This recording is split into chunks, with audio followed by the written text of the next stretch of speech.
What is going on, guys? We are live on TikTok. We are live on YouTube. Going to be doing a couple of live best ball drafts on this live stream. Happy Sunday, everyone. Hope we're having a good day so far.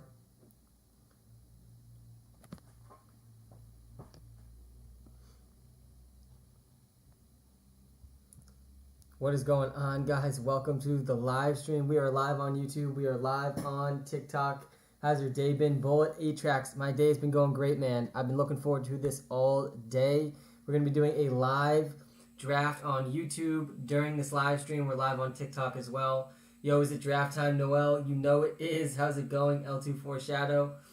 We're doing a live Best Ball Mania 2 draft today on this live stream, competing for a $1 million prize. Where are your rankings at? Says Jerry Judy 10 on TikTok. Well, we actually just posted our top 10 rankings for each position on TikTok, but you can also go see our projections in the WalterPicks app on the iOS App Store. They're already loaded into the Who Do I Draft tool. So that's where the rankings are at, Jerry Judy. And thanks for tuning in, Jerry Judy. I appreciate it. We're going to be doing a live best ball draft on YouTube during this live stream. Just look up WalterPicks on YouTube. You'll be able to follow along with the draft board as I'm doing a live $25 Best Ball Mania 2 draft. Who do I take third overall? Asks Quasim in the YouTube chat, or the TikTok chat. Avery, how's it going, my man? Third overall, I think after Christian McCaffrey and after Dalvin Cook have been taken, I think you have to take Derrick Henry this season. If it's a PPR league, I think you can consider Alvin Kamara. But Derrick Henry is going to be, if he can stay healthy this season, the first running back in NFL history to average over 100 yards per game in 3 straight seasons. No running back in the history of the NFL has ever done that. And Derrick Henry could do that this season. That's how insane Derrick Henry is. Hello, Sam. Hello, Elephant Control Center. How are you doing? The TikTok usernames always give me a good laugh. Do you risk drafting Adams not knowing if Rodgers will play or not? This is a fantastic question, and it's a question I've been grappling with all offseason. But I think Aaron Rodgers is going to play. And I've gone back and forth on this a lot.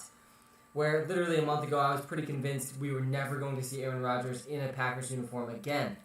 And I've reversed a full 360. And I hold the right to do this with all of my takes. Yeah, Noel, you actually could join this draft. It's a $25 Best Ball Mania draft. So if you go to Underdog Fantasy, you join the next Best Ball Mania draft, you will be in the same draft with me, which I'm about to start live on YouTube. But back to Aaron Rodgers. I have shifted my opinion on this in the past few weeks, as Aaron Rodgers has been bombarded with a lot of questions. He did that golf tournament with Tom Brady. He got a lot of questions during that.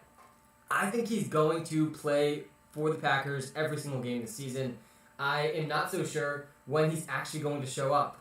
I think the Packers are going to have to concede something to Aaron Rodgers to make him happy enough to show up to the Packers facilities.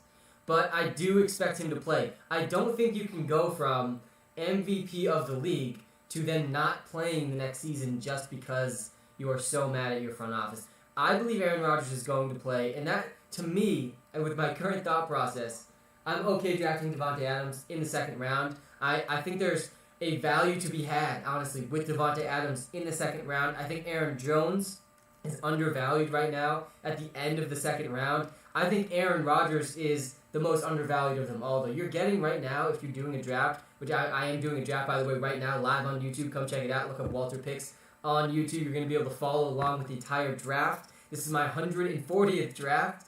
But I am believing that Aaron Rodgers is going to play this season. And so when Aaron Rodgers is sitting there in the 9th or 10th round, I'm going to be drafting him. Because I believe in the next month to 2 months, that is going to change when Aaron Rodgers does inevitably show up to play for the Packers this season. Even if he is disgruntled, he might not be the happiest. I think he's still going to play. And I am not going to miss out on this value opportunity. In the YouTube chat, by the way, if you're watching live on YouTube, thanks for tuning in. Hit that like and subscribe button. If you're watching live on TikTok, we're about to start a live draft on YouTube, a Best Ball Mania 2 draft, which is a chance for me to win $1 million. And I'm going to get to all of your comments as best as I can. Do you think Christian McCaffrey will be consistent this year coming off an injury? Yes. I do think Christian McCaffrey will be consistent this year, coming off an injury. I think he's the obvious first overall pick in fantasy football. I don't think he can be debated. He had the second best fantasy football season of all time 2 years ago. All time. He almost supplanted Damien Tomlinson, but he had less than half the amount of touchdowns. So if he has a very big touchdown season, he could be the single best fantasy football player of all time. Who should I target at 10th in a PPR league, says Jeremy Schoen. 10th is an open-ended one. Every league is going to be different by the 10th overall pick. And we just got my pick in this draft and doing live on YouTube. I have the 6th overall pick. I think that is one of my least favorite spots, depending on how it goes. But at 10th overall, I think you're looking at guys like Austin Eckler and Cam Akers. I've been going after both of them with picks 10, 11, and 12 and feeling very good about it. I also think wide receiver is there's really strong wide receivers available to you at that pick. Stephon Diggs will probably be available. DeAndre Hopkins will probably be available. Calvin Ridley will also probably be available. Would you stack your roster with all other positions and have Tua as your starting QB? Yeah, Nick, I'm fine with the late-round quarterback strategy. I think that the late-round quarterback strategy has been the optimal strategy in fantasy football pretty clearly for, the past decade, basically.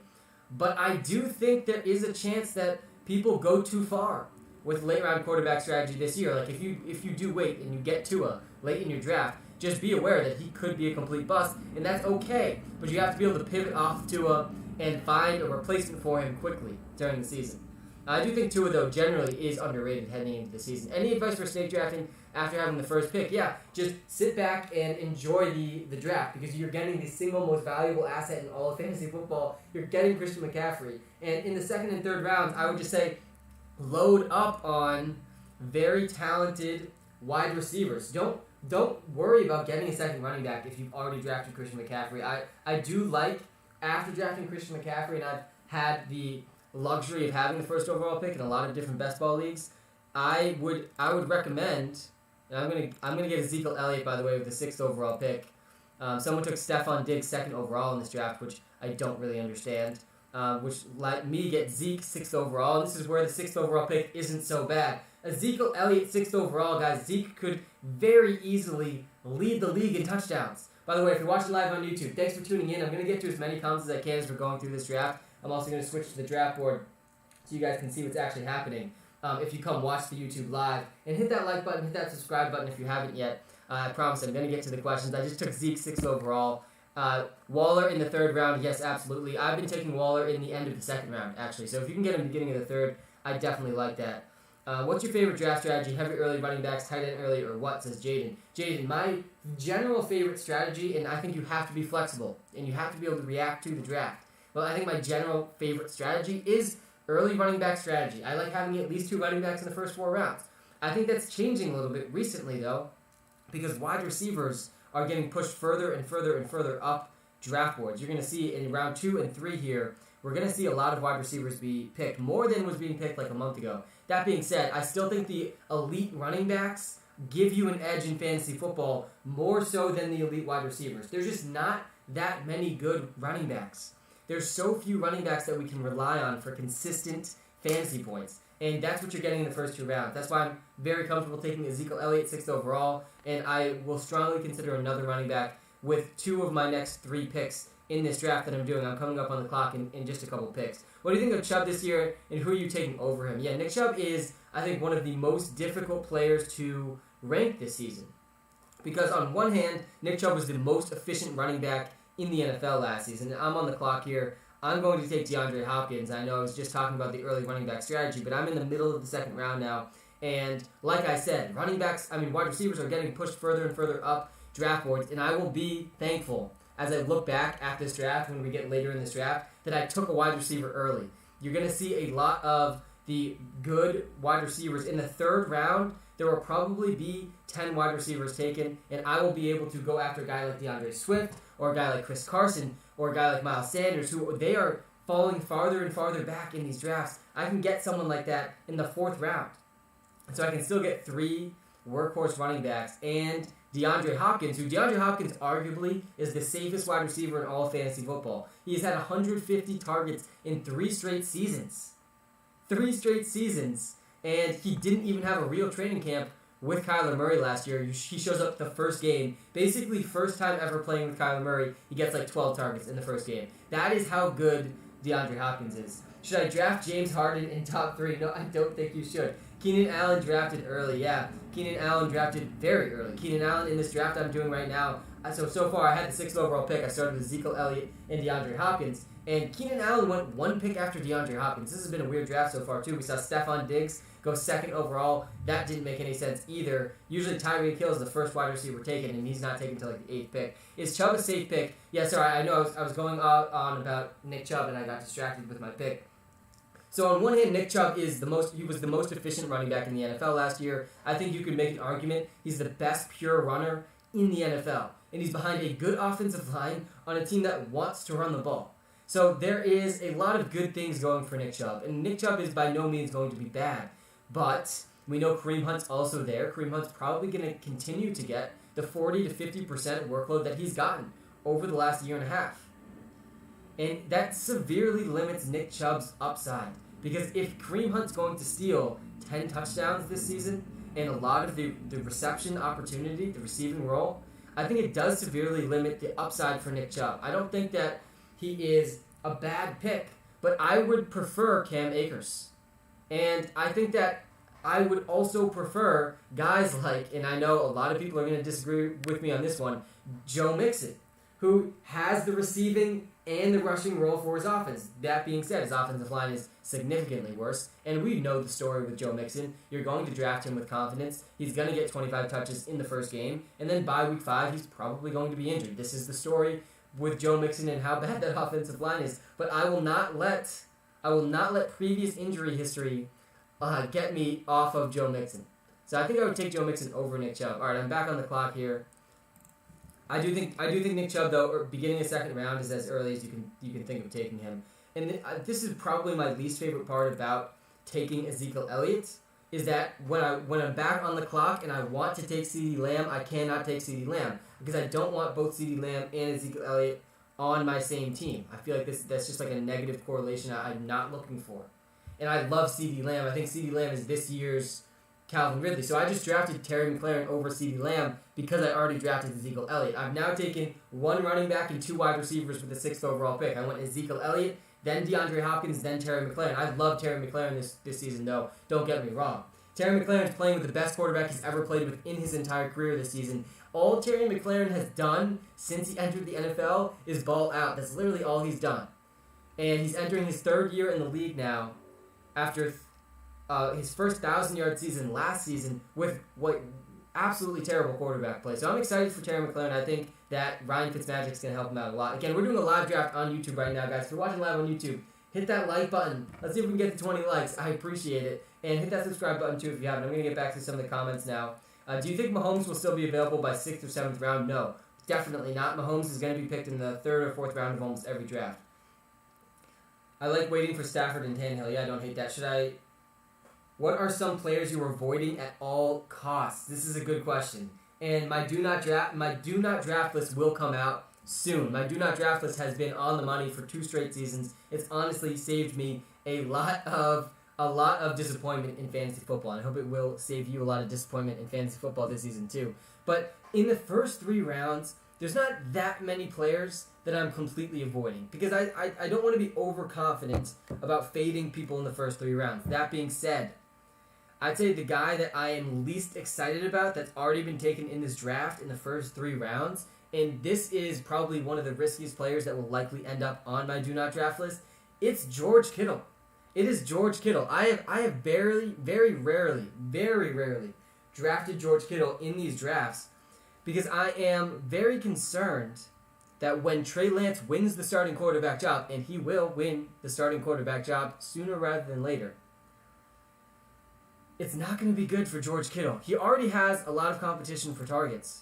But once Trey Lance wins that starting quarterback job, the 49ers could become the most run-heavy team in the NFL. They could run the ball more than the Baltimore Ravens.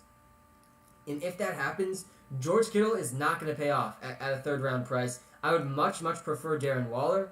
And so I've been drafting Darren Waller at the back end of the 2nd round, he is the number 1 receiver for the Raiders. I'm about to be back on the clock here. We're looking at the running backs.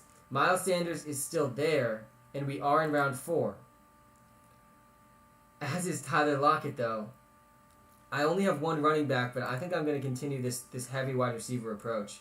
I'm going to take Tyler Lockett. I think Tyler Lockett is a fantastic value right now, especially in best ball leagues. I think in a season-long league, if you had Tyler Lockett last year, you know this very well, but he was extremely inconsistent. He ended up on your bench probably when he put up 50 points, and those are the worst types of players to have in season-long leagues. But in best ball, it's totally fine because I don't need to guess which weeks Tyler Lockett's going to score 50 points. I just need those weeks to happen.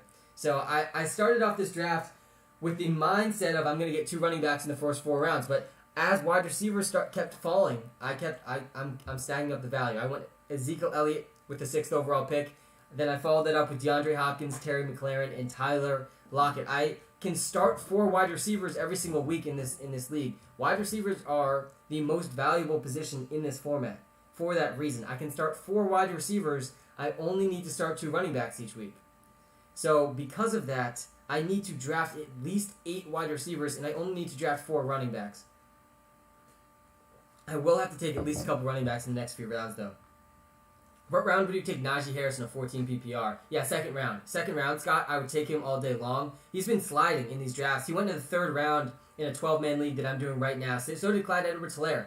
Najee Harris and Clyde Edwards-Helaire are becoming some of the best values in these drafts. If you're getting them in the 3rd round, these guys were going in the middle of the 2nd round not that long ago. And I think that's where they should go. Both Najee Harris and Clyde Edwards-Helaire, I would be fine taking them in the middle of the 2nd round, definitely in a 14-man league. In a 12-man league, anything in the 3rd round, that's money. That's absolute money. I would definitely do that. What is this dude with the 9th pick doing? Let's take a look. He has 4 straight wide receivers. Yeah, he's taking a 0 running back approach. I don't love Mike Evans or Adam Thielen this season, though. Mike Evans, to me, like the Tampa Bay Buccaneers wide receivers, I like Chris Godwin. I think Mike Evans will do well. He's had like 3 straight 1,000-yard seasons. But I do think that Antonio Brown being there is going to lower the consistency for Mike Evans. Antonio Brown led the team in air yards when he joined the team. He led them in air yards. That means he led them in opportunity. So I won't be surprised if Mike Evans ends up disappointing that 3rd round price tag. But yeah, I like 1 running back over no running backs a lot. All right, we're in round 5 here. I do want Travis Etienne, but I'm actually going to go 1 more wide receiver with this team. And that wide receiver is going to be Kenny Golladay.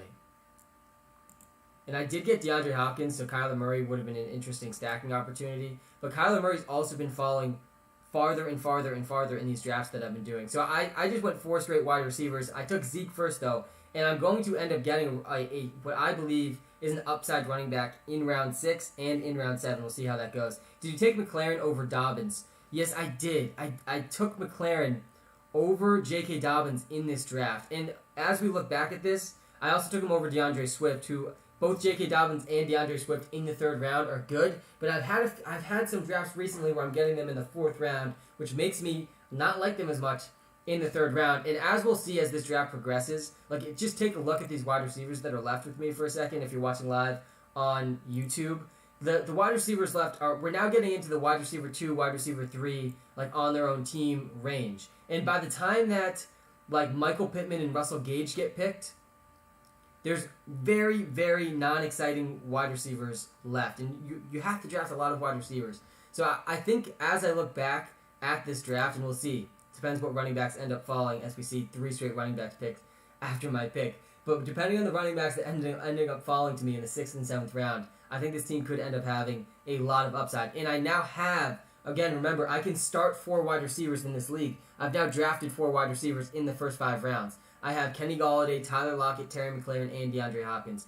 Eckler for that receiving in PPR, yeah, definitely. I would go Eckler over Nick Chubb, definitely. Jonathan Taylor, I would prefer Austin Eckler over Jonathan Taylor as well. And take a look, if you're watching live on TikTok, guys, look at this draft I did, this start I had not that long ago in a draft. I got Austin Eckler in the middle of the 2nd round after getting Travis Kelce. That is one of my favorite starts to a draft that I've had so far this offseason. All right, I'm going to be back on the clock. Chase Edmonds gets picked, which is a little disappointing. Let's see what running backs are available. because I'm definitely going to need one. Kyler Murray also still available, though, in the 6th round. I feel like I almost have to consider that. But I really do need one of these running backs as well. There's basically 2 starting running backs left, Myles Gaskin and Damien Harris. I think I might have waited 1 round too long. What do you think about Team 12's strat? I'll take a look in a second. Kyler Murray's still here. I don't like punting the running back position. I'm not comfortable punting the running back position, but I'm not fully punting. I got Ezekiel Elliott in the 1st round. Kyler Murray's been falling later and later and later in these drafts. There was like one report that came out. He wants to run less this season. Well, of course he wants to run less this season. Why wouldn't he want to run less this season? Kyler Murray wants to stay. The entire Arizona Cardinals team was derailed last season by a Kyler Murray injury. So obviously he doesn't want to run as much this season. Does that mean he won't run as much? I'm not so sure. But Kyler Murray in the 6th round, after Josh Allen and Lamar Jackson went in the 5th, Mahomes went in the 4th, and I already have DeAndre Hopkins, I'm willing to take this risk, and I'm willing to hope that Myles Gaskin or Damien Harris or Kareem Hunt is available for me in the 7th. We'll see how it goes. I keep pushing off my 2nd running back, though, and I'm a little nervous about it. Darren Waller or George Kittle? Jaden, I think I talked a little bit about that already. Would you rather have a Tier 2 running back or a Tier 1 wide receiver? This is pick Murray. Owen, I got you. I just did pick Kyler Murray over Myles Gaskin and over Damien Harris. Myles Gaskin just got picked a few picks later. But Kareem Hunt and Damien Harris are still available. Damien Harris, by the way, one of my favorite late-round running back options.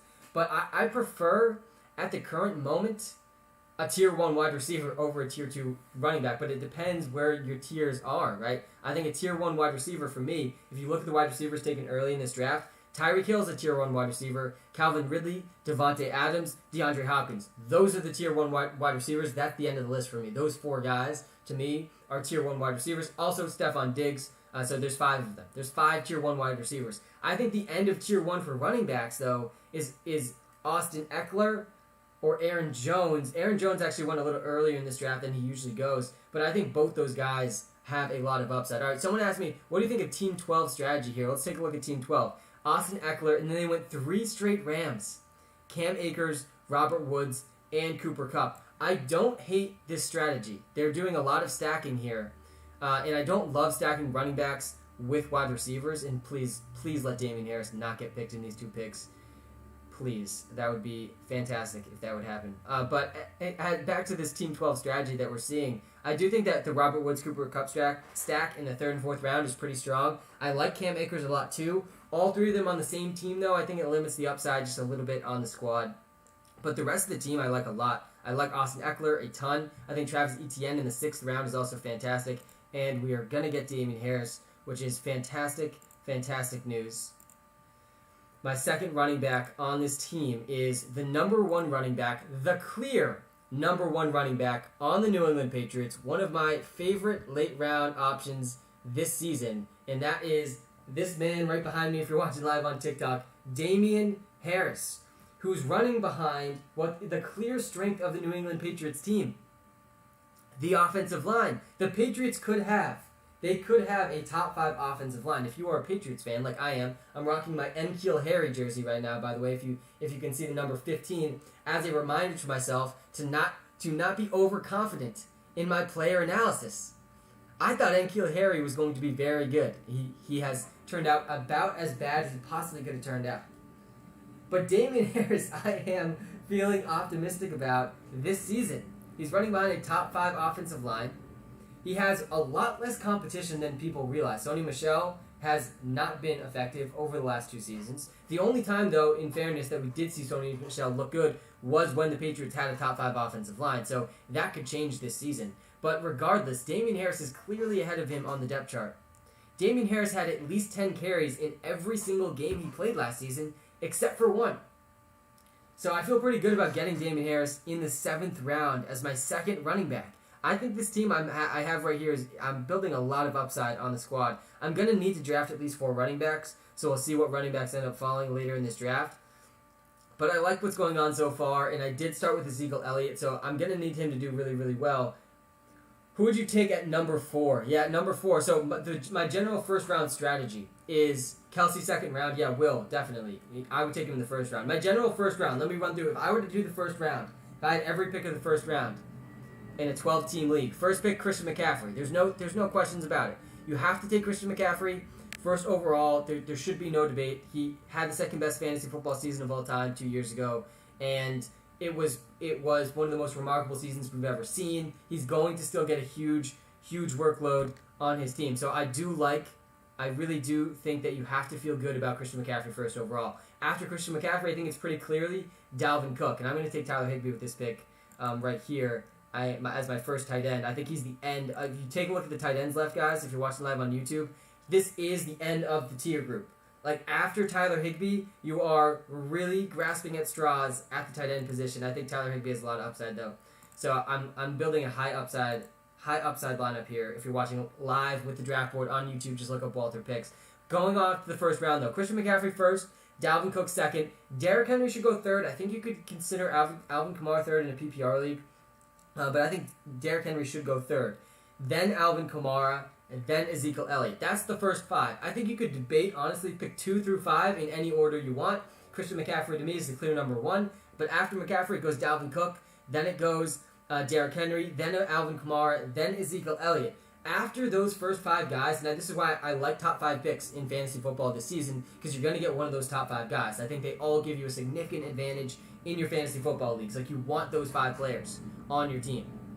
But if you miss out on those 5 guys, I think it gets really interesting after that pick. You got to think about Saquon Barkley, who's still one of the most athletic human beings we've ever seen walk on the earth, but he is questionable to play week 1. We don't even know if he's going to get a full workload this season, so that's why I would take those other 5 guys over Saquon Barkley. But don't be surprised if a fully healthy Saquon Barkley becomes the number 1 overall running back in fantasy football. Like, that's very, very much a possibility. But I don't like drafting guys that I'm not sure are fully healthy heading into the season.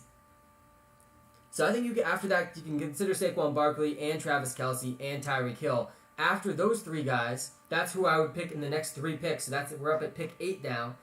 Then you're thinking about Austin Eckler. I would take Austin Eckler over Jonathan Taylor. I would take Cam Akers over Jonathan Taylor. Then I would take Jonathan Taylor. And then I would probably be thinking Calvin Ridley, Devontae Adams, and DeAndre Hopkins. So that's pretty much my top 12. Saquon Barkley is a little bit of a concern for me at the current moment, but I've been able to get him as late as pick 8. He's falling all the way to the 8th pick in the first round, and at that point, I feel like you have to take Saquon Barkley. Would you take Michael Thomas between picks 15 and 18 in a PPR? That seems a little bit early to me. Seems a little bit early. I've seen him go more towards pick 24. That's like where he's going. He's going like between pick 24 and 28 in most of the drafts that I've been doing, which is the end of the second or beginning of the third round in a 12-team league. What about Aaron Jones? Yeah, I like Aaron Jones. I believe, I said this earlier on this live stream, I think I'm about to be back on the clock here in a second, but I believe that Aaron Rodgers is going to play this season. I think he's going to play.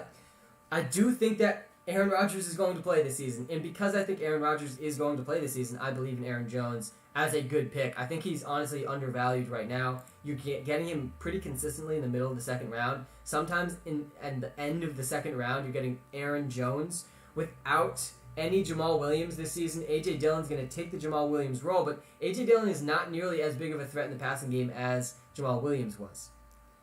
All right, I'm about to be back on the clock. I think we're going to go with a wide receiver here in Russell Gage.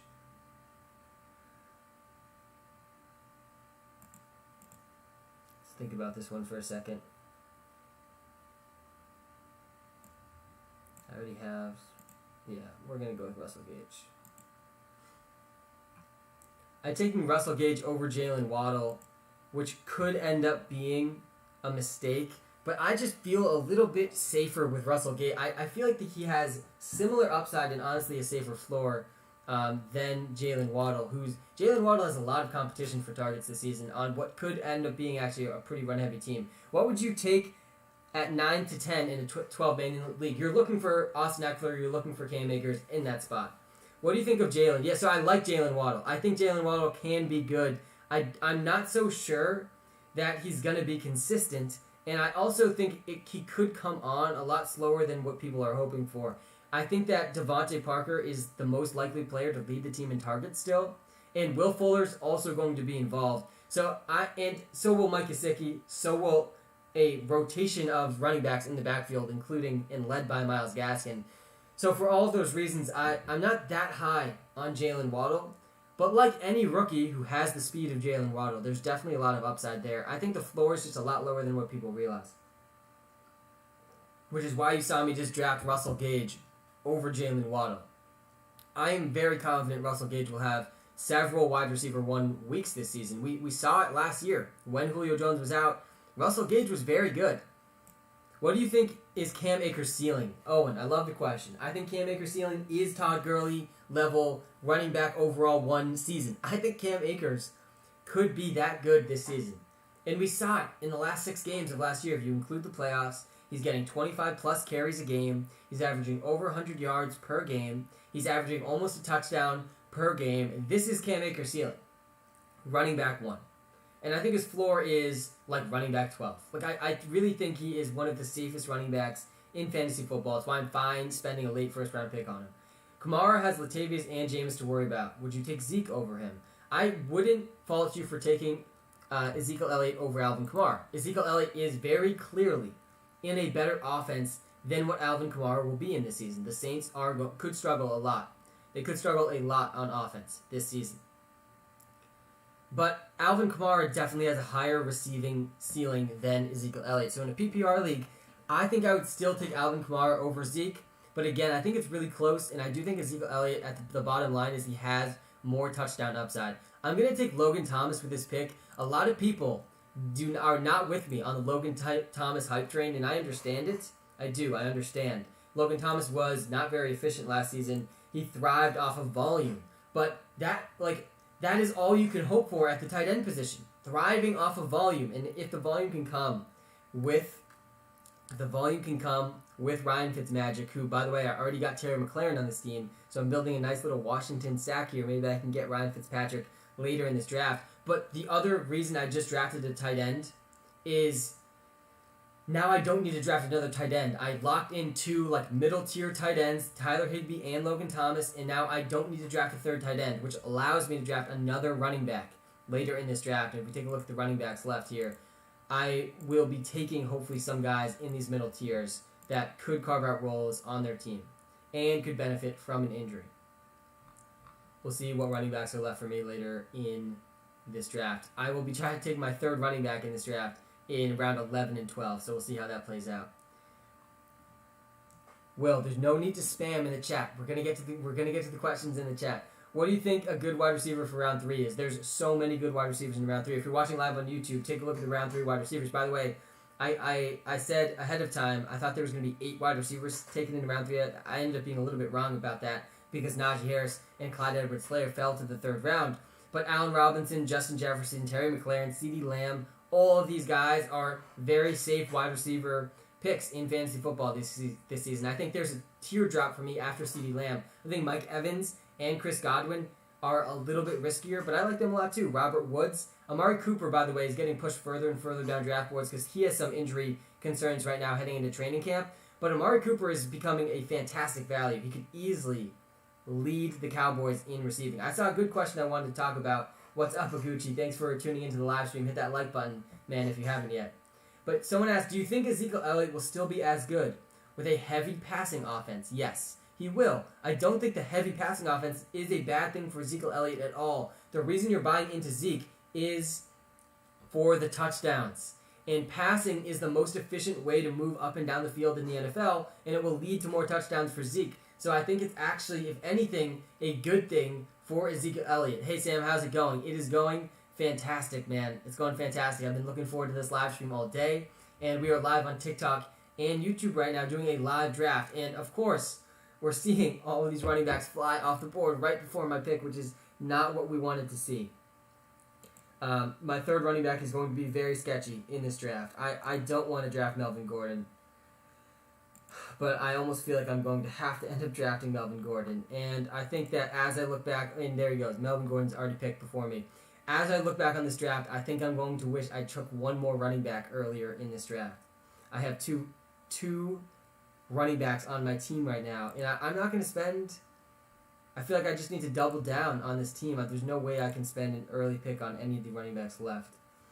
All right, I'm back on the clock here. I think I'm going to go with Gabriel Davis, who could become the number 2 wide receiver on the Bills this season. Gabriel Davis, by the way, Gabriel Davis was number 2 in touchdowns on the Bills last season as a rookie.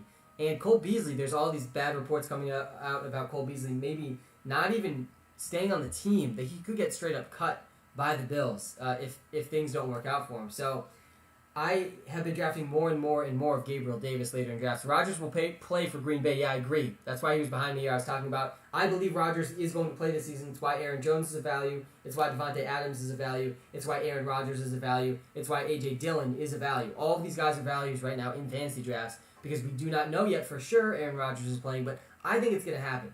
Will Akers be involved in the passing game? Yeah, he definitely will be. Akers will be involved in the passing game. You know who else will be involved in the passing game is DeAndre Swift. DeAndre Swift is a guy that I've been talking myself into more and more and more. And I didn't take him in this draft in the 3rd round. And honestly, looking back at it, I kind of wish I did. I think my team would be a lot stronger if you just replaced Terry McLaurin with J.K. Dobbins or DeAndre Swift. I think looking back, I wish I had one of those 2 guys. But DeAndre Swift could legitimately get 80 receptions this season. And in a half PPR or PPR league, that is a big deal. DeAndre Swift will be a running back 1, a top 12 running back in fantasy football if he can get 80 receptions this season. Just go and look at the wide receivers for the Lions. They have Rashad Perriman, Tyrell Williams, Quintez Cephas, and Amon-Ra St. Brown, who was a 4th round rookie pick. T.J. Hawkinson's going to lead them in receiving, and DeAndre Swift might be number 2 on the team. Even if Jamal Williams steals work from him, he can still be a very good fantasy football running back. All right, I need to take some running backs here. I am getting into a dangerous territory at the running back position, and I feel like most drafts I've done have not turned out this way, so it's a little frustrating. But I'm going to take Nyheim Hines, I guess. I feel like Devin Singletary is a little bit more compelling than Nyheim Hines, but I really don't believe very much in Devin Singletary. I'm going to take him anyway. At least Devin Singletary could actually get a starting running back role. Like the thing I don't like about Nyheim Hines is even if Jonathan Taylor got injured, Nyheim Hines' role wouldn't change that much. So that's why I just went with Devin Singletary over Nyheim Hines. But I'm not feeling very good about my running backs after Ezekiel Elliott. I still think this team can do really well, though, by the way. If Zeke has a good season, I'm really just having a lackluster running back, too. Every other part of my team should be really strong. So I think this still has a chance. But I'm going to have to probably draft 5 running backs on this team. Should I trade James Robinson for who? Zeke. Or keep him week 1? If you're trading James Robinson for Zeke, yes, you should definitely be doing that. I know you're in the middle of a draft, but can you talk about how your best ball strategy is different than season-long leagues? Yeah, Jack, I will talk about that. So the way that best ball works, as a very, very quick explanation, the way that best ball works is there is no in-season management. You do not make start-sit decisions.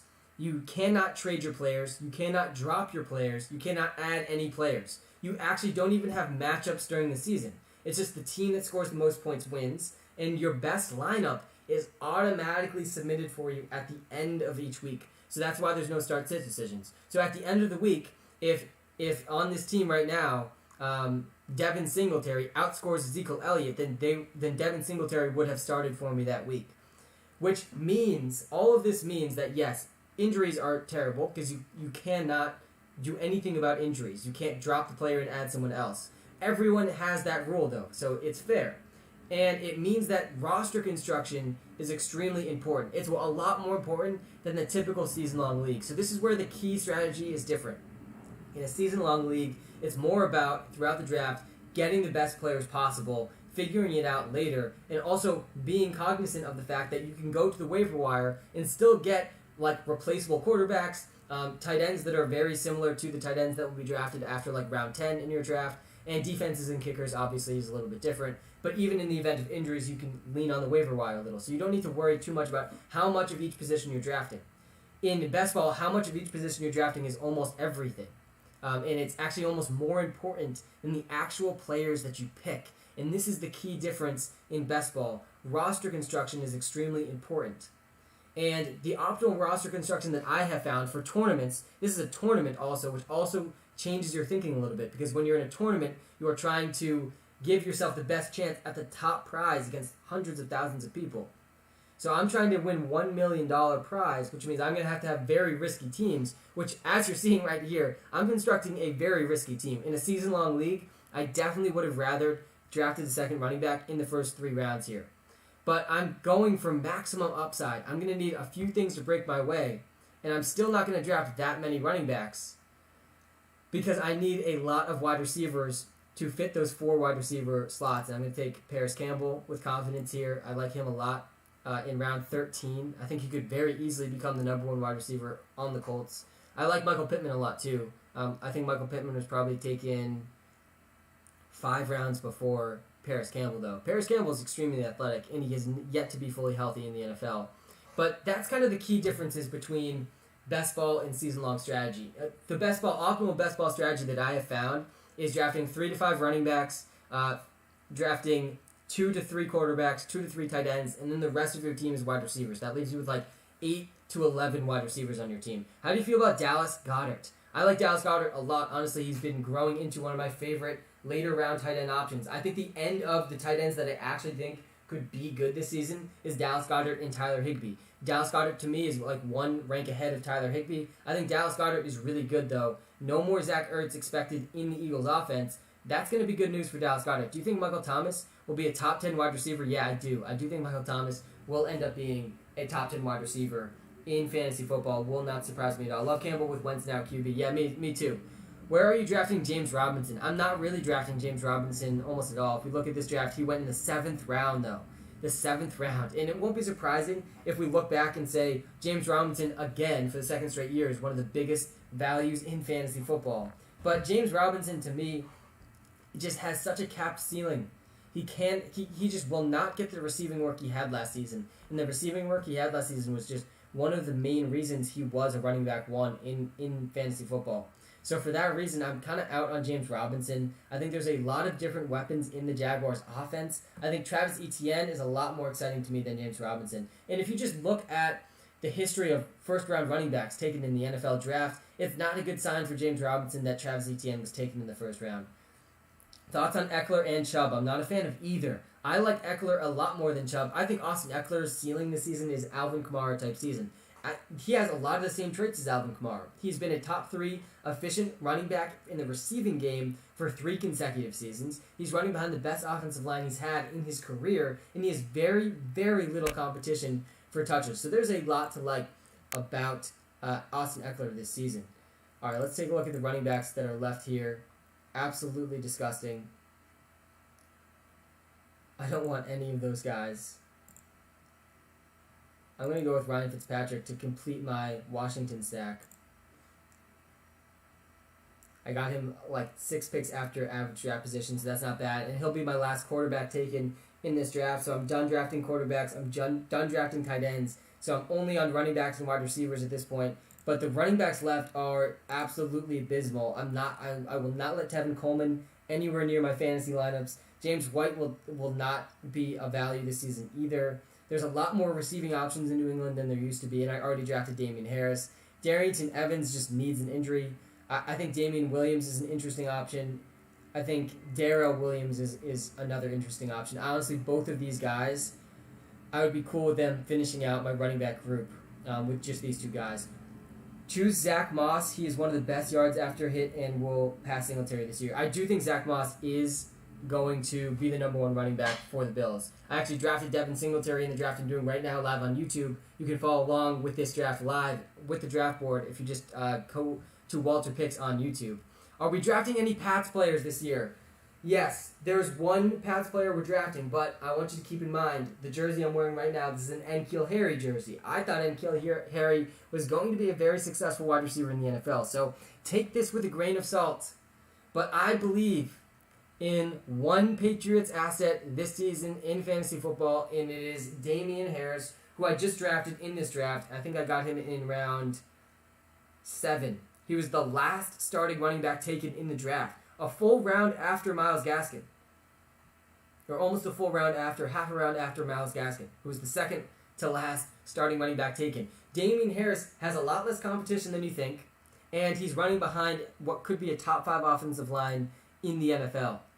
So there is reason for optimism around Damien Harris. He is the one Patriots guy that I feel confident drafting this season. I'm going to take Damien Williams here in round 15. It feels early to be drafting him, and it was. But if you look at the running backs left, it really doesn't look that early anymore.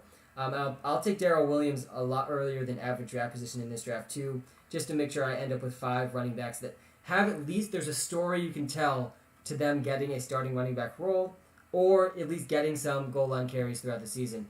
You don't believe in Big Mac. No, Mac and Cheese is what we're calling him, by the way. Mac and Cheese, I think that Mac Jones, Mac and Cheese, is the sole hope for the Patriots long term. I'm very much hoping that he wins the starting quarterback job. Cam Newton is very clearly not the answer. The sooner Mac Jones wins the starting quarterback job, I think the better for the Patriots. But I have no idea what to think about Mac Jones or if he will be a good quarterback in the NFL. I think that, though, for the Patriots' sake, I'm hoping that he wins the job earlier rather than later. What do you think of Juju this year? I like this question a lot. Juju Smith-Schuster, if you take a look at the draft I'm doing right now live on YouTube, take a look where Juju Smith-Schuster went. Juju Smith-Schuster was probably picked in the 6th or 7th round. He went in the 7th round. Juju Smith-Schuster is going in the 7th round, the latest he's ever gone in his career. And I think he has a lot more upside than he's being given credit for. The thing that worries me about Juju, though, is Juju Smith-Schuster, Deontay Johnson, and Chase Claypool. All 3 of them are good wide receivers. Deontay Johnson was the clear number 1 wide receiver last season. He had over 25% target share in almost every single game he played last season, which was he had over 25% target share, which means he got like over a fourth of the targets in more games than almost every other wide receiver in the NFL. He was the clear wide receiver 1 if you were following the data closely. Chase Claypool was the clear touchdown go-to guy in the red zone too. Chase Claypool dominated in the touchdown column. He had one of the most efficient touchdown rookie seasons that we've actually ever seen. And I think there's a lot of upside for Chase Claypool to take an even further leap as an efficient wide receiver in the NFL. So where does that leave Juju? Juju Smith-Schuster had one of the most efficient young seasons we've ever seen in the NFL, which is reason for optimism. But at the same time, Ben Roethlisberger is not going to be able to sustain 3 fantasy football viable wide receivers consistently throughout the season, especially when Najee Harris is going to form this team into a more run-first team.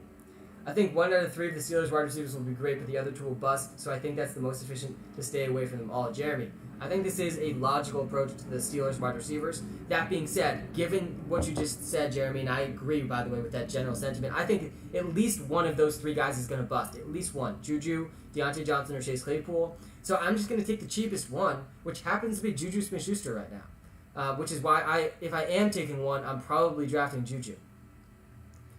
All right, I'm back on the clock here. Let's take a look at the wide receivers left. I feel pretty good about taking Rodgers, but I'm actually going to take De'Ami Brown because I already got the Washington stack. I'll take Rodgers next. And Darrell Williams should be available much later in this draft. I've at times gotten Darrell Williams in the 18th round, so I'll probably take him with my next pick. I have 2 picks left. But I got a solid Washington football team stack going here, guys. I got Terry McLaurin in the 3rd round. I got Logan Thomas in the 10th round, Ryan Fitzpatrick in the 14th, and De'Ami Brown in the 16th. I like it a lot. The only guy I'm missing is Curtis Samuel. When do you think drafting Justin Herbert would be most reasonable? Yeah, I think 7th round. 7th round is where I feel okay drafting him. That's where he went in this draft too. He went at the end of the 7th round in the draft I'm doing right now. Pick 12 in round 7. I think that's a pretty good value for Justin Herbert. He's playing behind a much better offensive line with a much better coach this season. The Chargers are going to be better in offense this year than they were last year. And that is a good thing for Justin Herbert, for Mike Williams, for Keenan Allen, and for Austin Eckler. Between Clyde and Mixon,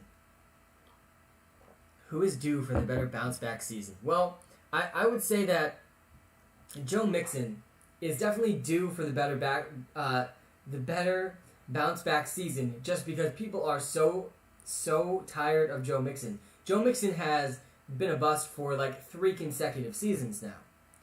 And it's been mainly due to horrible offensive line and injuries. And I think the offensive line is going to continue to be an issue. But the injuries are anybody's guess. I don't pretend like we know who's going to get injured. I think Joe Mixon, for that reason, is just a better bounce-back candidate. He's more due for a bounce-back season. But I would prefer Clyde Edwards-Helaire. I think Clyde Edwards-Helaire is just on a much, much better team. But Joe Mixon is definitely going to get more touches per game than Clyde Edwards-Helaire. So for that reason, that's why Joe Mixon's getting picked earlier. But I also do like to skew towards the better offenses. We saw in this draft, Joe Mixon went in the beginning of the 2nd round. Clyde Edwards-Helaire went in the beginning of the 3rd round, almost a full round after Joe Mixon. So I like the value for Clyde Edwards-Helaire more, but I think the reason Joe Mixon's getting picked earlier is just that there's going to be more volume there for Joe Mixon. I'm going to take Darrell Williams here. Darrell Williams, I absolutely love taking him in the last 2 rounds. I think he's the clear number 2 running back on the best offense in the NFL. He's an injury away from being one of the best value picks in fantasy, and he could easily carve out the goal line role for the Chiefs. Clyde was fine last year. It's just everyone overhyped him now. As a 3rd rounder, he's great. Yeah, I mean, this is a much better, reasonable price for Clyde Edwards-Helaire. You can feel pretty good about getting Clyde Edwards-Helaire in the 3rd round. That's a much better price. The situation for him hasn't changed at all. He still is the number 1 running back on the best team in the NFL. And he is behind a better offensive line than he was last season. They said they want to get him more targets. And he has very, very little competition. That's why Darrell Williams isn't going to the 17th round. So yeah, I like Clyde a lot in the 3rd round. Thoughts on Davante Adams? Yeah, my general thoughts are he's worth a 1st round pick once Aaron Rodgers is confirmed playing. And I think that's going to happen soon. I think in the next month we're all going to know that Aaron Rodgers is in fact playing this season. So for that reason, Davante Adams is a value right now because you're getting him in the 2nd round.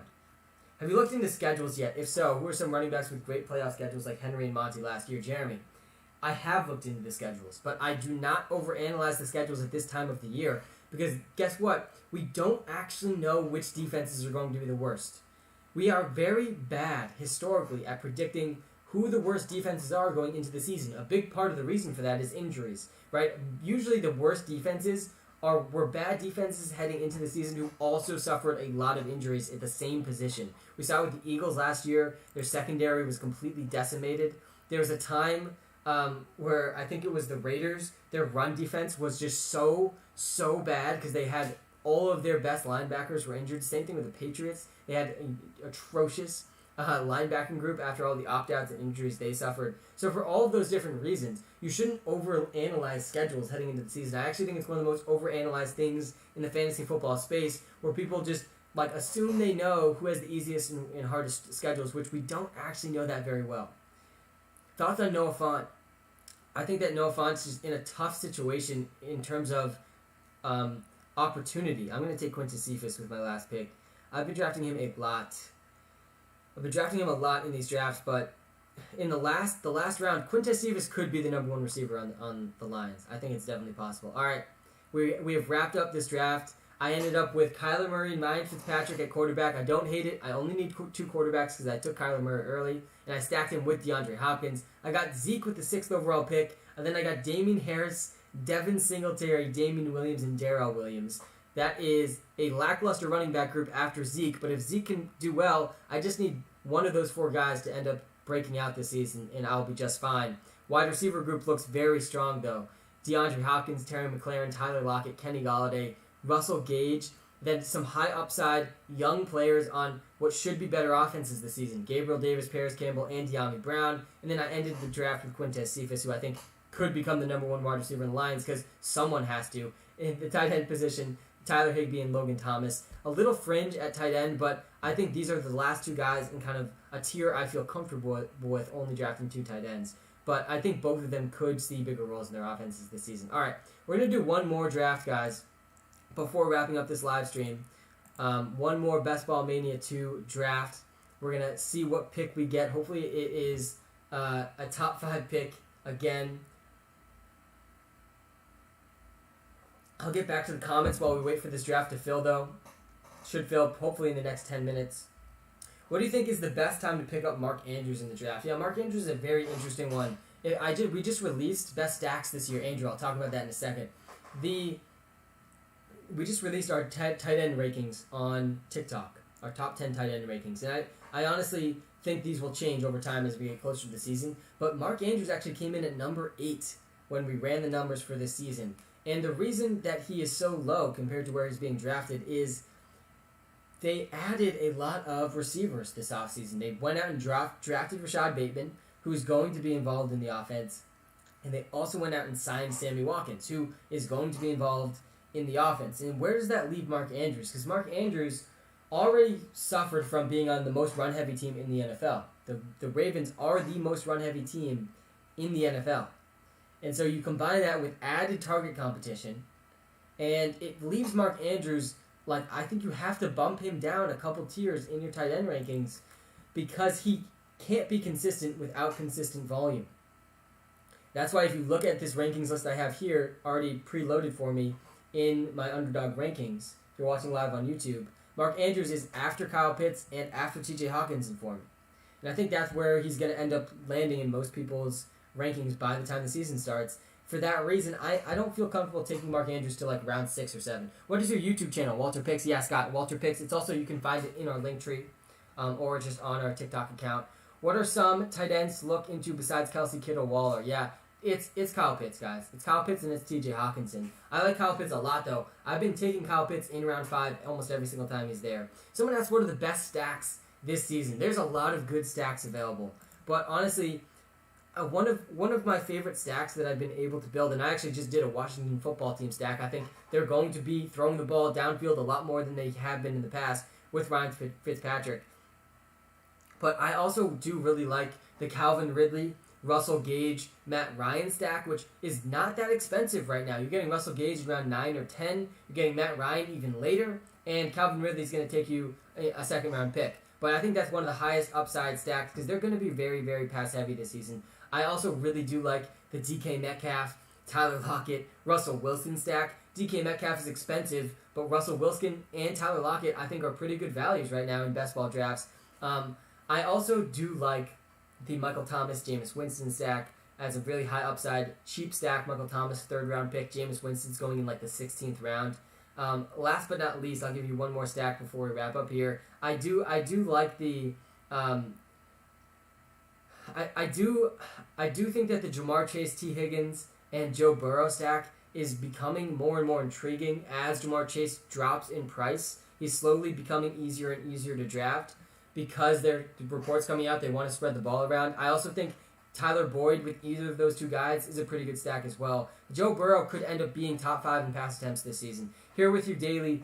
Let's go, Andy. How's it going? Jag stack, T-Law, Chark, Chenault. I like it too. I like it. Trevor Lawrence, DJ Chark, Chenault. A very cheap, high upside stack. And the main reason you're in on this stack is Trevor Lawrence. He's in an interesting situation with Urban Meyer. But Urban Meyer is not the offensive coordinator on the team. And Trevor Lawrence is the type of quarterback that can succeed despite bad situation. This is how good Trevor Lawrence is. So I like that stack too. I like it a lot. I think there's a lot of upside there. I also think there is a lot of upside if you can pull it off. This is one of the more expensive stacks, though, in the Ryan Tannehill, A.J. Brown, Julio Jones stack. Because what people don't realize about Julio Jones is that Julio Jones is still playing at a very, very elite level. Julio Jones was averaging 86 yards a game last season when he was playing through an injury. So I think you got to have some faith in Julio Jones just uplifting that whole Titans offense. You like Darnell Mooney? Yeah, I do like Darnell Mooney a lot. Do an ESPN fantasy draft. Noah, we will do no such thing. We will stick to our underdog best ball drafts because best ball is the perfect mode to be drafting on right now. I don't want to be locking myself into a lot of different season-long leagues because I'm going to have to do a lot of in-season management. But with the best ball teams, I don't need to do that in-season management. Who should I take at 7? Zeke or Jonathan Taylor? Definitely Zeke. Hope you're having a great day, man. You got another Pats jersey? No, Andy. This is an N'Keal Harry jersey. I've had this, literally, I got this the week after N'Keal Harry was drafted. And that is how confident I was in N'Keal Harry. And now I wear it as a reminder to not be too overconfident in my takes because it's one of the worst things you can do. To be, especially with rookies. Do not be overconfident about your rookie takes because every rookie has a wide range of outcomes. This is what I wear this jersey to remind me of. ESPN Fantasy's rankings are terrible. It makes it easy to dominate. Jeremy, yes, this is true. That is true, at least. CeeDee Lamb or Julio Jones? I would prefer CeeDee Lamb over Julio Jones. It feels weird saying that out loud, but that's just where we're at in terms of their situations in the NFL. CeeDee Lamb finds himself on one of the most pass-heavy teams in the NFL, tethered to Dak Prescott, and Amari Cooper's also dealing with an injury already. Julio Jones is going to be on one of the most run-heavy teams in the NFL, and he's not going to be the number one wide receiver on his own team. So I think I would go CeeDee Lamb, but it is a little close.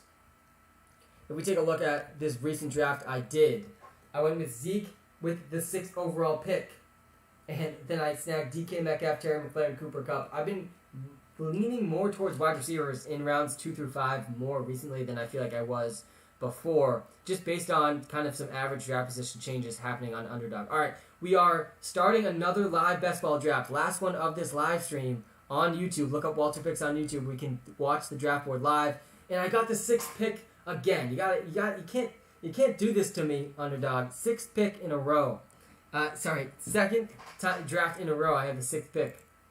So we'll see how this one goes. I got Ezekiel Elliott at the 6th overall pick last time I had this pick. We'll see what ends up happening this time. I don't hate this pick. I think there's a clear top 5 players in fantasy this season. I think it goes Christian McCaffrey, then Dalvin Cook, then Derrick Henry, then Alvin Kamara. I think then Ezekiel Elliott. And those are the top 5 guys. I think if I get any of those top 5 guys at the 6th pick, which I have been pretty consistently, because someone might take Travis Kelce before Ezekiel Elliott, someone might take Jonathan Taylor or Saquon Barkley before Ezekiel Elliott, then I'll be happy with the 6th pick. But if those 5 guys are picked before pick 6, I'm not in love with the pick. I do like Travis Kelce a lot, though, too. J.K. Dobbins, how expensive? Yeah, humbled. Humbled is correct with the N'Keal Harry jersey. That's why I rock it, though. Life is all about being humbled. The J.K. Dobbins question. I've been more and more into J.K. Dobbins recently because the price is getting a lot more reasonable.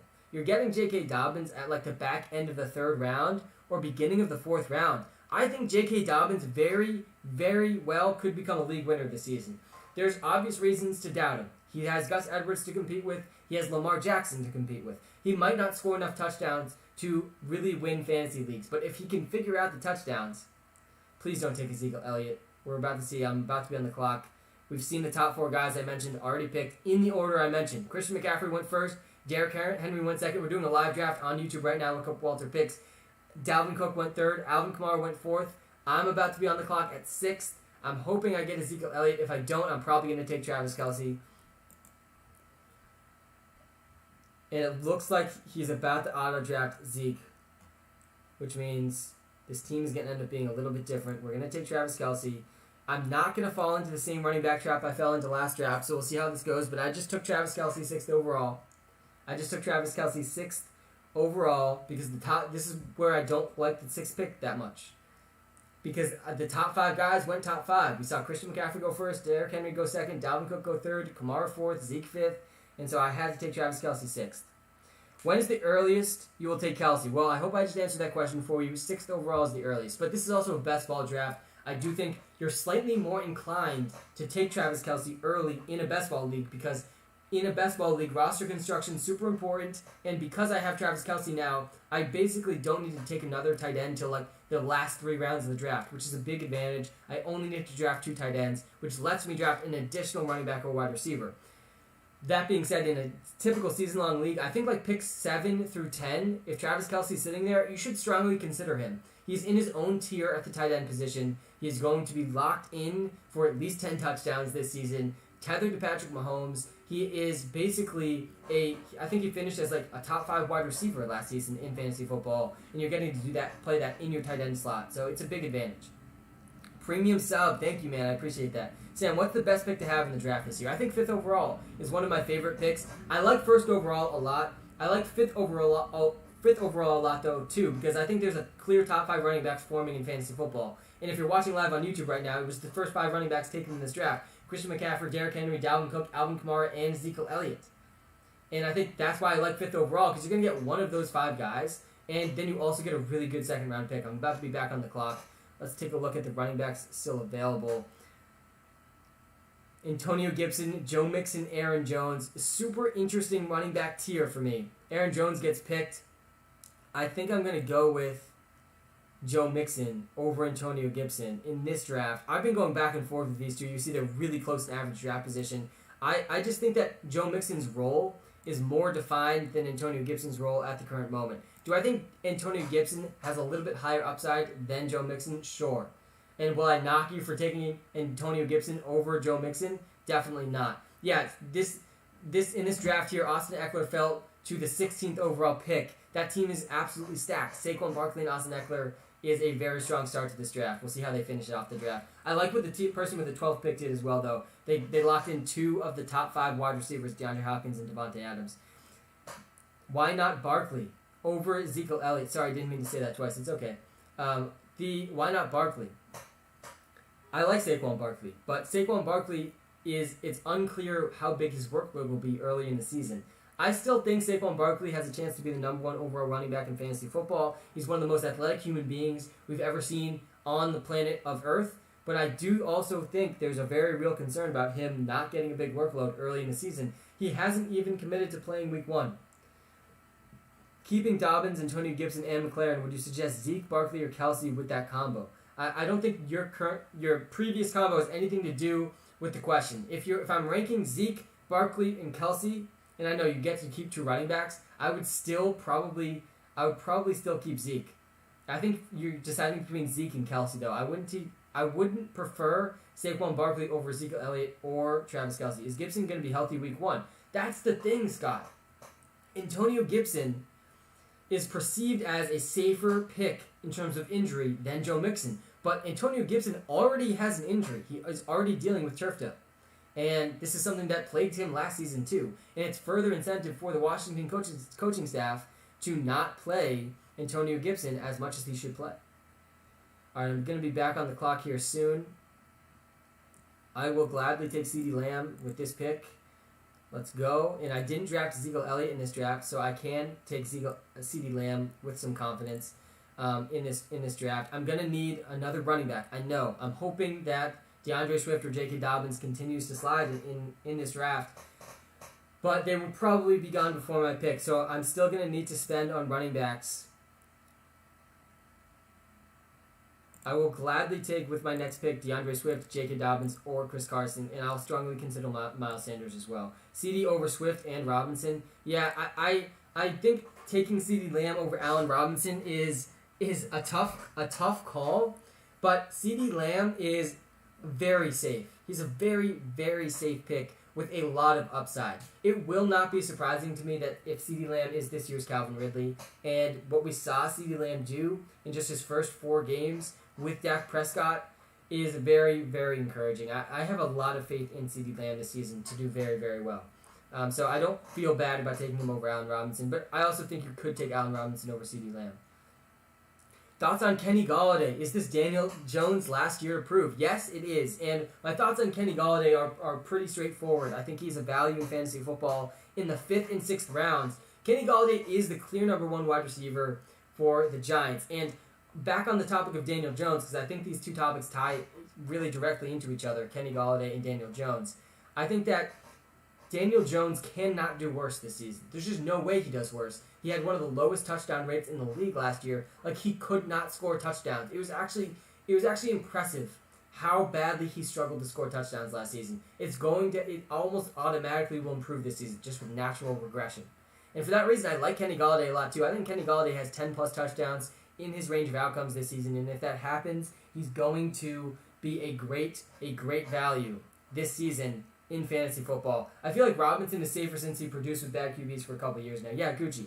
I do think Allen Robinson's going to have a good season. I think that I've been drafting him a lot in that CeeDee Lamb, Terry McLaurin tier. And if CeeDee Lamb had already been picked, I probably would have taken Allen Robinson. DeAndre Swift is still available, guys. I don't want to jinx this. He's probably going to get picked 1 pick before me on that Aaron Jones team. But I do think that Allen Robinson's about to play with the best quarterback he's ever played with in his career, and he's going to absolutely ball out. It will not be surprising to me at all when he does really well. Should you still view Adams with a QB concern? Yeah, I think you got to be a little concerned about all of the Packers players. But where and DeAndre Swift gets picked by the guy who already picked 3 straight running backs. You need to pick 4 straight running backs? God, all right. Am I going to be forced into This is what I did last draft too, guys. I kept talking myself out of running backs. And then by the time I started talking myself into running backs, I was drafting Devin Singletary in like round 9. So I think I might have to take Miles Sanders in round 4 here. Let's take a look at who's left. Chris Godwin, and I would prefer Tyler Lockett over Miles Sanders. I want Tyler Lockett. I'm going with Tyler Lockett. Screw it. We're going to push it in terms of running backs again in this draft. I think Tyler Lockett in round 4 gives me more upside than Miles Sanders in round 4. Because I also think there's a chance Miles Sanders is available in round 5. It's probably unlikely, but we will see. Who would you draft Robinson? Who first, Robinson or Etienne? If you're talking about James Robinson, then definitely Travis Etienne. Travis Etienne is a better pick than James Robinson in fantasy football because he's a much better receiver than James Robinson. Travis Etienne could legitimately get 60 receptions. Why did that guy pick 4 running backs? Probably because he's watching this live stream and he just wants to see me suffer. That would be my guess. As I'm just desperately waiting for J.K. Dobbins and DeAndre Swift, and he just could not help himself. That'd be my guess. Hi, how's your day? Bro, my day is going really well. Thanks for asking. It's been a fantastic week.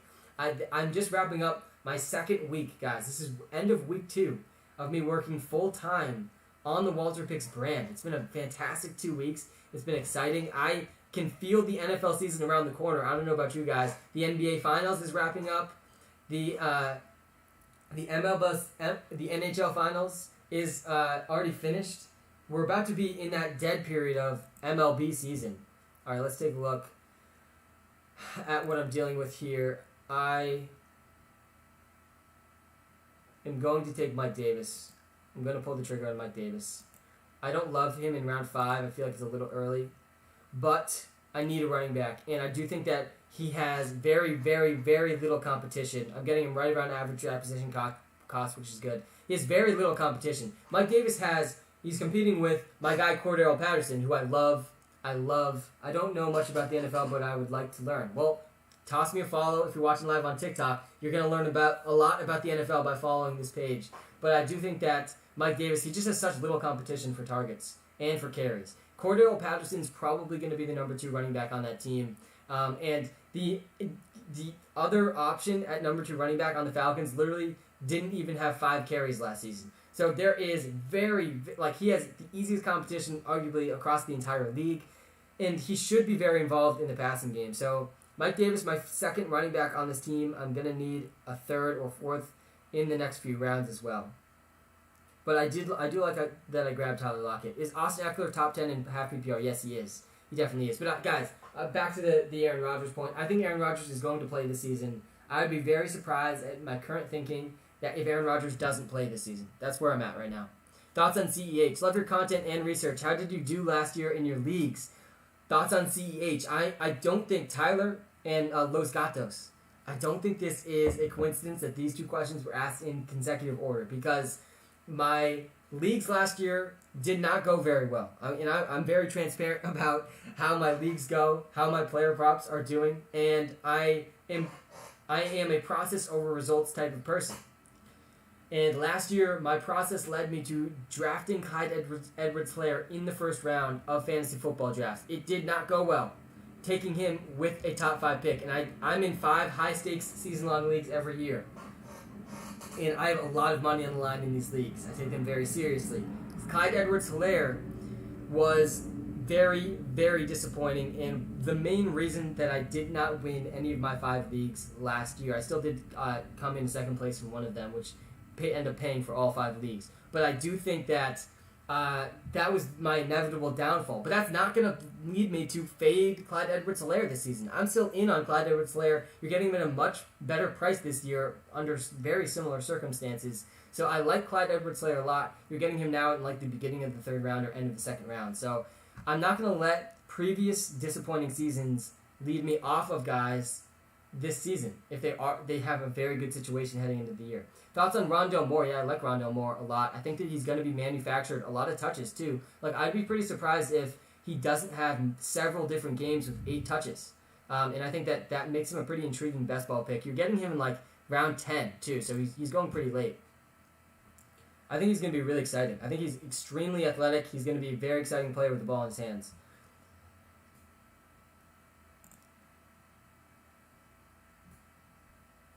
I'm about to be back up on the clock. Chase Claypool is still there. I will take Javonte Williams, though.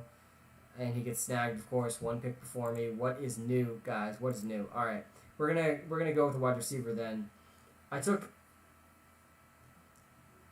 take CeeDee Lamb in this draft.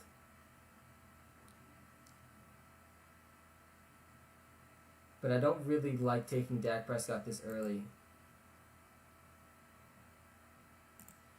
So I'm going to draft Chase Claypool. I know we're just talking about... I do think that... And Dak Prescott gets picked one pick later. I do think that at least one of Chase Claypool, Deontay Johnson, and Juju Smith-Schuster is going to be a bust.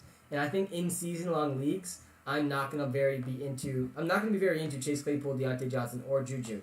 But just because at least one of them is going to bust does not mean I'm going to fade all of them in best ball leagues, specifically Chase Claypool, who I think is the best chance to have the most upside, just because of how much of a beast he is in the touchdown column. Thoughts on Adam Thielen? Adam Thielen, speaking about touchdowns, all Adam Thielen does is score touchdowns. He's had one of the highest touchdown rates in the history of the NFL in back-to-back seasons. I think Adam Thielen, for that reason, though, is a little concerning. Like, is he the number 3 option in the offense behind Dalvin Cook, behind Justin Jefferson, in a run-first offense? For that reason, I feel like I'm a little out on Adam Thielen, but in round 5, I think he's a pretty good pick. I think that he's valued pretty fairly. I would prefer Kenny Golladay over Adam Thielen, though. And, of course, we're seeing a lot of running backs fly off the board. I don't know why Melvin Gordon and Leonard Fournette are being taken before Trey Sermon, though. That really doesn't make any sense to me. Hopefully I get Trey Sermon with one of these picks. And I don't jinx this, but we will see. Right now I have 2 running backs. I would absolutely love Trey Sermon to be my 3rd. Based on all of these running backs that were just taken, I think Trey Sermon in this draft is the last starting running back left. If we take a look, maybe Zach Moss is still there too. So we will grab Trey Sermon. Guys, the 49ers have a real range of outcome. There's a potential chance that the San Francisco 49ers lead the NFL in rushing this season. They could actually do that, and Trey Sermon could take half of that. And if he does, he's going to be a league winner in fantasy football. Trey Sermon is a good rusher. Who should I take first overall? It's Christian McCaffrey. There's really very little debate about this. He had the 2nd best fantasy football season of all time 2 years ago. Is Sam Darnold good? Probably not. Is the offense going to be that good because of that? Probably not. But that doesn't matter because Christian McCaffrey, the volume that he gets in the passing game and in the running game makes him the single biggest advantage in all of fantasy football. Is that a Malcolm Butler jersey? Where's the Mac Jones gear? Lewis. This is not a Malcolm Butler jersey, man. This is much worse. This is an N'Keal Harry jersey. And I got this jersey literally a week after N'Keal Harry was drafted. And I'm sorry. I know. I'm sorry, Patriots fans.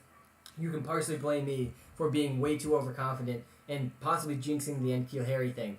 But I think that I wear this as a reminder to myself that I should not be overconfident in my rookie analysis because every rookie has a very wide range of outcomes. And even the surest of prospects, like N'Keal Harry was. N'Keal Harry was very good in college. He was one of the most efficient young wide receivers we've ever seen play college football. Can still come to the NFL and still be a bust. So this is why I rep the N'Keal Harry jersey as a reminder to myself and everyone else. N'Keal, I don't know if I say his name correctly, whatever. But he better than my Dion Lewis and Dominic Easley jerseys. That's fair enough. Lewis, that's fair enough. Does Mostert have high upside then? Yeah, I do think Raheem Mostert also has high upside. I like Trey Sermon more because the 49ers traded up to take Trey Sermon, but Raheem Mostert is going to be involved still. I think Raheem Mostert proved that he can't have a workhorse role in the offense. Like he just is not going to be able to sustain a workhorse level role the way that he's built and the way that he plays. For that reason, I feel like there's almost like this limited upside, but he is the type of guy, like he is literally the fastest player in the league. He has cracked the top play speed in the NFL for like the last 2 seasons. So he is the fastest player arguably in the NFL. We have seen this guy, he's drafted 6 wide receivers and 1 running back. His only running back is Kareem Hunt. Look at this guy with the 10th overall pick. If you're watching live on YouTube, we're showing the draft board right now. I mean, there's a lot of upside, but I think he's going to struggle a lot at the running back position with what is left. There's almost no starting running backs left. but that's a very, very high risk, high upside approach.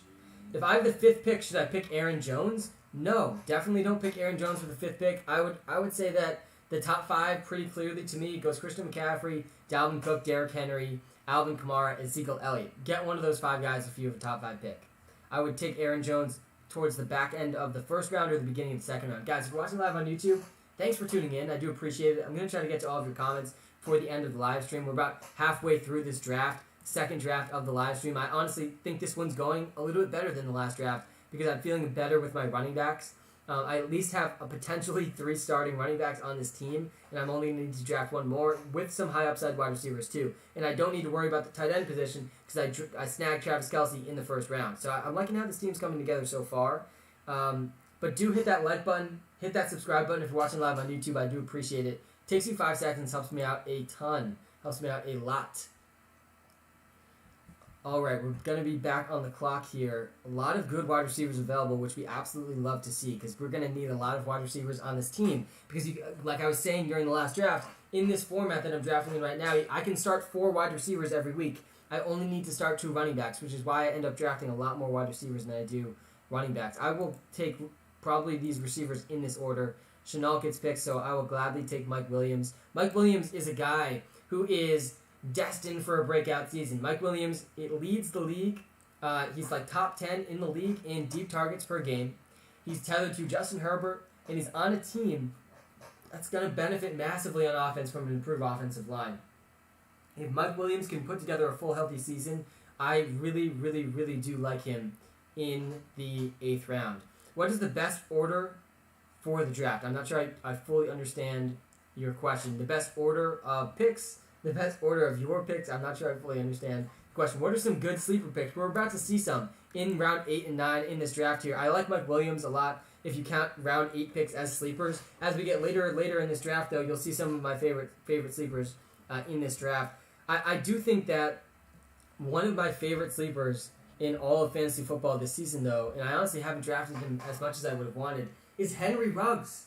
Henry Ruggs is the number 1 wide receiver on the Raiders heading into the season, and he has very little competition. It's John Brown and Bryan Edwards really going to out-target Henry Ruggs this season? Probably not. And based on, we saw some reports come out, too, that that John Gruden is feeling the pressure about Henry Ruggs being a bust. So I think that they're going to force-feed him targets for that reason. And I don't think Henry Ruggs was a good pick by the Raiders, but I still think he does have some upside. He obviously has the speed. I feel like he's very much similar, honestly, to Marquise Brown. I see them as very similar types of players.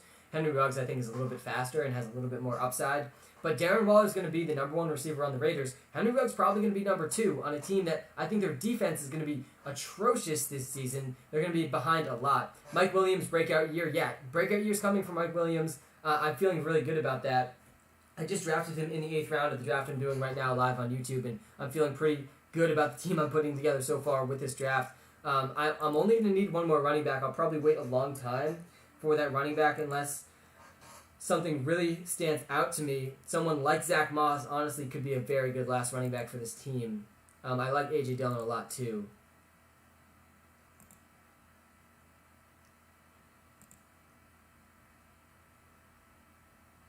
And I passed on Jalen Waddle last draft. Jalen Hurts is still there. Dallas Goedert, I don't need any tight ends, though. I do kind of like Jalen Hurts, though. In the 9th round. We're doing it. We're going with Jalen Hurts in the 9th round. Even though Aaron Rodgers, Joe Burrow are also both very intriguing picks who will be picked very shortly, Jalen Hurts has that rushing upside. And that's exactly what you want in your quarterbacks in fantasy football. So I picked Jalen Hurts, and again, because this is, to me, I consider this drafting a quarterback early.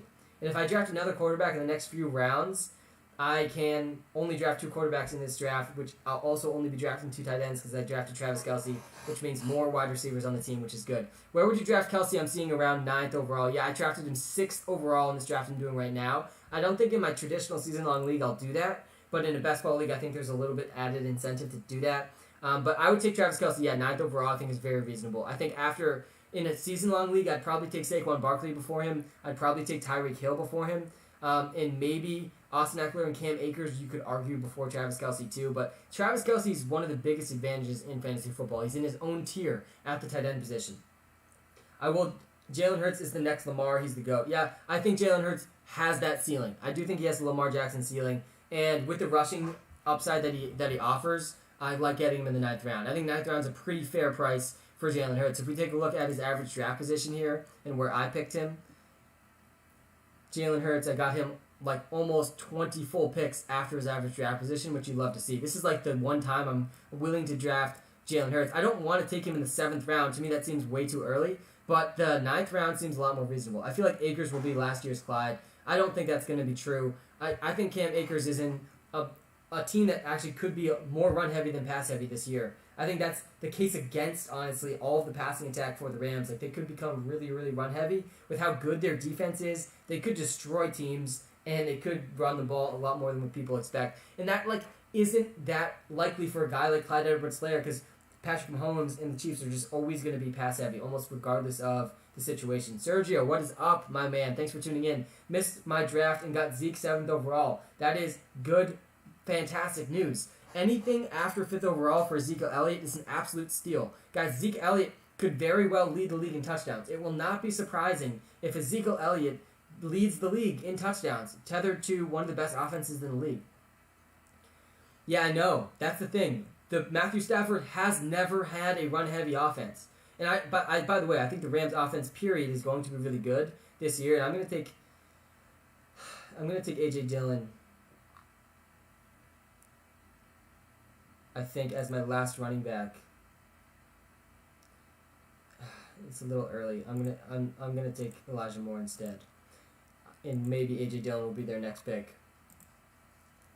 But I do think that the Rams could be the first year we ever see Matthew Stafford in a run-heavy offense. And I think that people are jumping the gun just a little bit on Matthew Stafford in fantasy football this year. Don't get me wrong. He could easily end up being a top 10 fantasy football quarterback. I think he's good. I think he's a huge upgrade over Jared Goff. I think Robert Woods, Cooper Kupp, and Tyler Higbee are all guys I like in fantasy this year. Robert Woods and Cooper Kupp, they're going in the 3rd and 4th round. Tyler Higbee's going in like round 6, 7, 8. But I do think that there's a chance that the Rams are more run-heavy than what people expect, and that ultimately ends up hurting all of those guys a little bit. Do you like Swift? Do you think Swift or Gaskin? Yeah, I like Swift. I like Swift over Gaskin all day long. I've been talking myself more and more into DeAndre Swift. They went out. They improved their offensive line this year. The offensive line is the clear strength of their entire team. Their defense is complete trash. Their wide receivers are complete trash. And for that reason, DeAndre Swift could see 80 catches this season. If he can eclipse over 60 receptions, he will be a top 12 running back in fantasy football in PPR leagues. So that's why I'm in on DeAndre Swift. Myles Gaskin, to me, actually has a lot more competition than what people realize. I'm about to be back on the clock here in this draft. But Myles Gaskin is facing competition from Malcolm Brown now, who I think Malcolm Brown could very well win the goal line work in that offense. They didn't draft a running back, which is good. But I think that Myles Gaskin could end up having this role in the offense where he's just like this between-the-tackles guy for the team. All right, I'm going to take Tony Pollard as my 4th running back on this team, even though I do believe in Zeke. I think Tony Pollard is the highest upside backup in the entire league. I think that Tony Pollard is a very, very good player. And with the team that I'm drafting, I'm going for straight upside. So Tony Pollard, about 12, 14 picks after his average draft position, you can sign me up. Someone asked in the YouTube chat, should I draft or avoid David Johnson this season? You definitely should be avoiding David Johnson at all costs this year. There's almost no chance David Johnson can last the entire season as the clear starting running back for the Texans. The Texans are also going to get absolutely destroyed. It's Pollard, not Pollard. Got it. Smitty. You got to understand, when I watch NFL games, I do not watch with the volume on, because I don't like the commentators inundating me with their biases about the game, because I don't think they're good biases that they inundate me with. So I say names wrong all the time, so thank you for correcting me. It's Pollard. Tony Pollard. That actually sounds more right to me than Pollard. But regardless, Tony Pollard is the highest upside backup in the entire NFL, and if Zeke were to get injured, we saw it last season, all of a sudden Tony Pollard is a top 10 running back in fantasy football.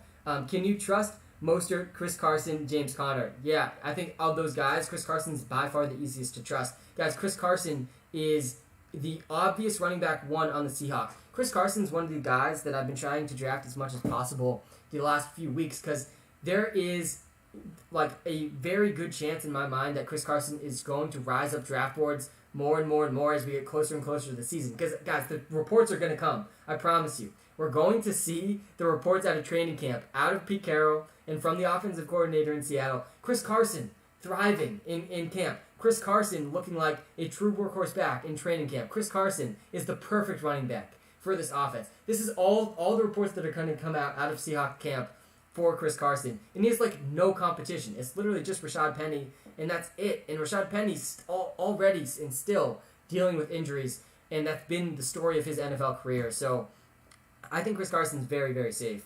Yeah, obviously injury prone. I was high on Chris Carson last year as well. I think Chris Carson is also has been an improved receiver the last few years. I do think that there's serious injury concerns for Chris Carson, but my general take on injuries is that every running back has such a high risk of injury that it's like, let's not pretend like we actually know who's going to get injured. I think there's a very real thing about avoiding guys that are already injured. Guys like Antonio Gibson, by the way, who's already dealing with a turf toe injury. Guys like Saquon Barkley, who's already questionable for week 1. But for guys that are fully healthy right now, let's not pretend like we know they're going to get injured. Same thing goes with Joe Mixon. That's why Joe Mixon has been a value for all 3 of the last seasons. He's ended up getting injured, and he has not returned value for you. But that doesn't mean he's automatically getting injured this season. All right. I'm back up on the clock here. I got Jalen Hurts, so Jalen Reagor is honestly a pretty interesting option for me with this pick. I'm not drafting any more running backs. I do need one more quarterback, one more tight end, but I'll gladly take Jalen Reagor with this pick. Tether him to Jalen Hurts.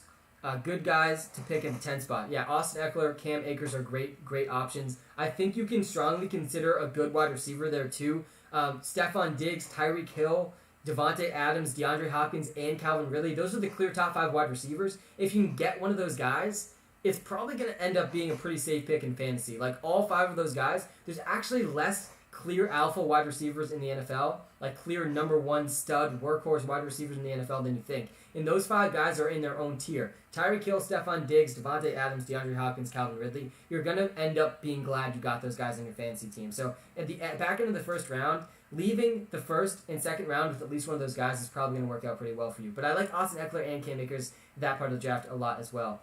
Alexander Madison, dude plays hard. Poor performance when he started, but talented backup. Yeah, I think he's good too. I think Tony Pollard is better. I'm confusing myself now. It's Pollard, not Pollard.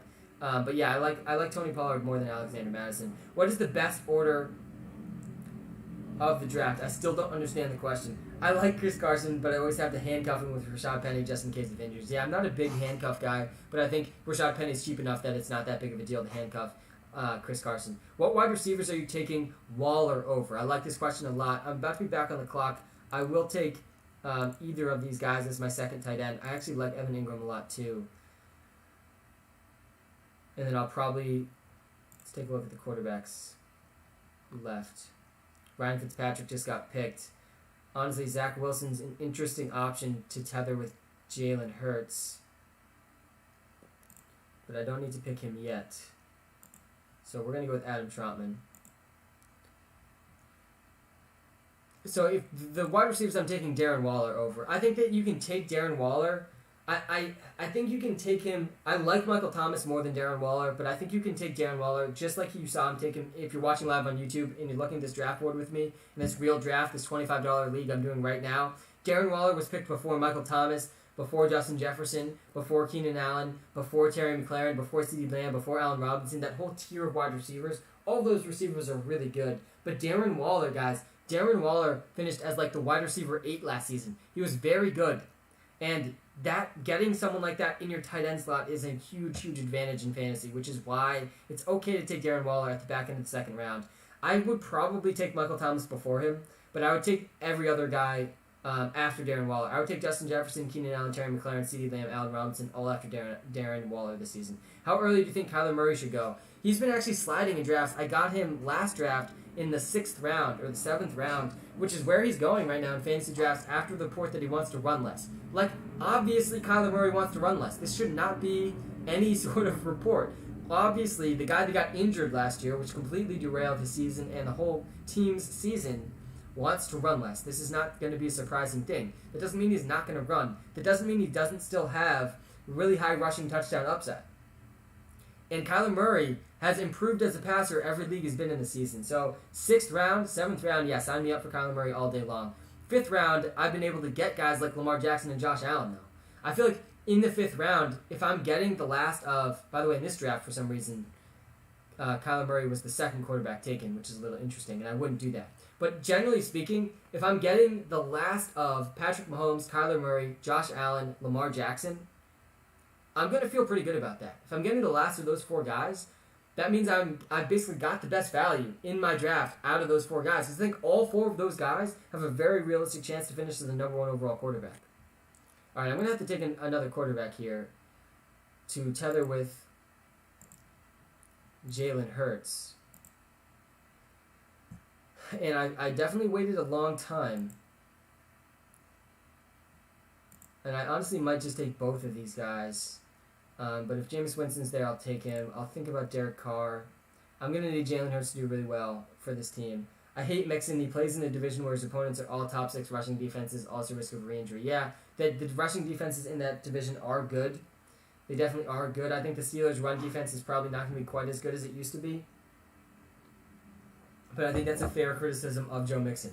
Is having the 1st overall pick good? Yes, it is. Because having the 1st overall pick gives you the single biggest advantage in fantasy football, and that is Christian McCaffrey. There's no bigger advantage in fantasy football. If Christian McCaffrey can put a full healthy season together, the last full healthy season Christian McCaffrey had, guys, he had the 2nd best fantasy football season of all time. The 2nd best season of all time. He was like 20 points behind LaDainian Tomlinson's like 50 touchdown season. That is why having the 1st overall pick is still a very big win for you in fantasy football. And Christian McCaffrey can bring you to the promised land in fantasy football, even though Sam Darnold is probably not good. Even though the Carolina Panthers probably won't be that good. Christian McCaffrey has the receiving and rushing upside that you want in fantasy football. He's the obvious 1st overall pick. Thoughts on Paris Campbell? Yeah, I took Paris Campbell in my last draft, and I'll strongly consider taking him again if he's still there. I think he was already taken. Let's go back to the draft board here. I just took Jameis Winston as my 2nd quarterback in the 14th round, and I will think about taking Taysom Hill as a 3rd quarterback on this team just to make sure that I have my quarterback bases covered. I took Jalen Hurts kind of early, and I do believe in him in fantasy, so that's kind of reason not to take Taysom Hill, but I also got Adam Trautman, which is solid with Jameis Winston stack here too. But if we scroll up a little bit, Paris Campbell was taken in the 11th round. I think there's a non-zero chance Paris Campbell becomes the number 1 wide receiver for the Colts. I think it's going to end up being Michael Pittman. I like Michael Pittman a lot too, but Paris Campbell is a guy that is extremely athletic and had his career riddled with injuries since he entered the league. And I think that he can fit really well in that slot role with Carson Wentz. And Carson Wentz is also a guy I very much believe in this season. Carson Wentz is a guy that was under pressure at a higher rate than any other player in the NFL last season. The Eagles' offensive line, literally, by like week 3 last season, was completely injured. They were playing like 5 backup offensive linemen. All of them were not good. And it was just brutal for the whole offense. And this season, Carson Wentz is getting one of the best offensive lines in the league. He's going to be extremely well protected. So for that reason, I think Carson Wentz is going to have time to throw. Carson Wentz is the type of quarterback that needs time to look through his progressions, and he's going to look through his progressions. He's going to find Paris Campbell in the middle of the field, and Paris Campbell's athleticism is going to do the rest. If he can just stay healthy. You have such a beta voice. I do not know what that means. Is beta a compliment or a diss? I'm honestly not sure. Didn't Kyler Murray have like 7 rushing TDs last year? If he did, that's insane value for going into 6. Yeah, Sergio. This is what I'm talking about, Sergio. Obviously, Kyler Murray wants to run less, but that doesn't mean he's not going to run the ball into the end zone when he sees a lane to run the ball into the end zone. I think you're right. I think he had 7 rushing touchdowns last season. And I did end up going with Taysom Hill here. I took them both earlier than I probably should have. But if you look at the quarterbacks, all the quarterbacks are gone. There's like 2 or 3 starting quarterbacks left. So I ended up getting the Jameis Winston, Taysom Hill stack on this team. It's not something I've done very much in best ball, but the rest of this team will be wide receivers now. So I'm in a pretty good spot to finish off this team with a lot of high upside players. And if I can, honestly, I might draft Marquez Callaway in this draft as well. We will see if he's there with my last overall pick. Should I accept Kittle for Cooper, Gibson, and Andrews? I'm getting Kittle. No, I would not do that. I wouldn't do that. I'm nervous about George Kittle. Tom Brady is the rushing goat. Yeah, Tom Brady, from the 1-yard line, there's nobody more deadly than Tom Brady. This has been proven throughout his career. But I do think that I'm a little nervous about George Kittle because once Trey Lance wins the starting quarterback job, and he will. Trey Lance will win the starting quarterback job. It's a matter of when, not if. And I think the when could come a lot sooner than people think. But once Trey Lance does win the starting quarterback job, the whole 49ers offense changes, guys. It's going to be one of the most run-heavy offenses in the league. I think it could literally be more run-heavy than the Baltimore Ravens with Trey Lance at quarterback, which makes me concerned about George Kittle. Don't get me wrong. I think George Kittle is pretty clearly the second-best tight end in the NFL. But from a fantasy football perspective, he's got to compete for targets with Deebo Samuel and Ayuka the Bazooka. And if they are the most run-heavy team in the NFL, and he's got increased competition for targets, that's not going to be great news for George Kittle. He's obviously going to have really good weeks, but I don't love it. Suggestion for the 5th overall pick. I love the 5th overall pick. I think that the 5th overall pick is maybe my favorite pick this season. Because at the 5th overall pick, you're going to end up getting one of the top 5 running backs. One of them is Christian McCaffrey. After that, I think in any order you could argue, but this is the order I would go in, Dalvin Cook, Derrick Henry, Alvin Kamara, Ezekiel Elliott. You're going to get one of those 5 guys. And those are the top 5 running backs pretty clearly, and I think they're honestly in their own tier this season as the running back 1 tier. So that's why I like the 5th overall pick. You're going to get one of those guys. Whatever one of those guys falls to you, you can feel pretty good about. And then at the 5th overall pick, you're also going to end up getting a really good second-round pick. Come on, Sam. I know you appreciate my input. Let me get an internship even though you declined mine. Andy, first of all, thank you for applying. Seriously, I appreciate you taking the time to apply. And I'm sure I would appreciate your input. I honestly did not expect to say no to as many people as we said no to, but we had almost 2,500 people apply for the position. We are starting actually our training with our 32 rookie content creators on Tuesday, which is super exciting. They're going to be starting posting on TikTok on August 1st is the anticipated date. So super excited for that to get started. If you haven't followed all the people we're following yet, you got to go follow them, guys, on TikTok. We just hired 32 TikTok content creators, one for each NFL team.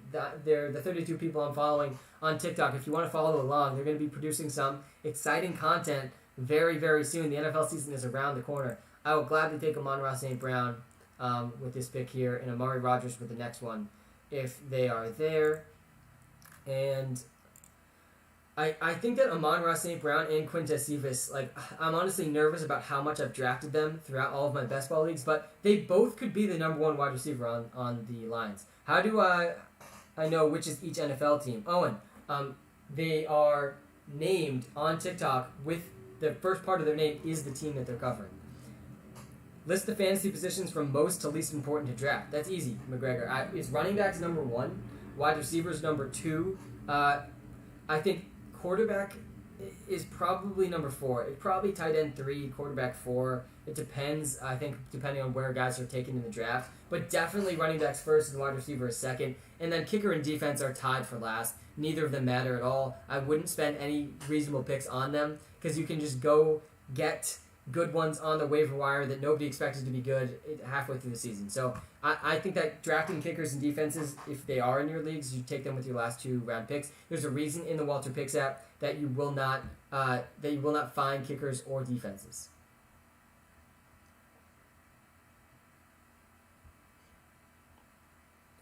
Put me in consideration for next year, my guy. Could be the Joe Mixon of your application pool. Sounds good. You definitely can apply next season. And I would it'll look good for you too that you applied both seasons. All right, we're about to be back on the clock. I got 2 picks left in this draft.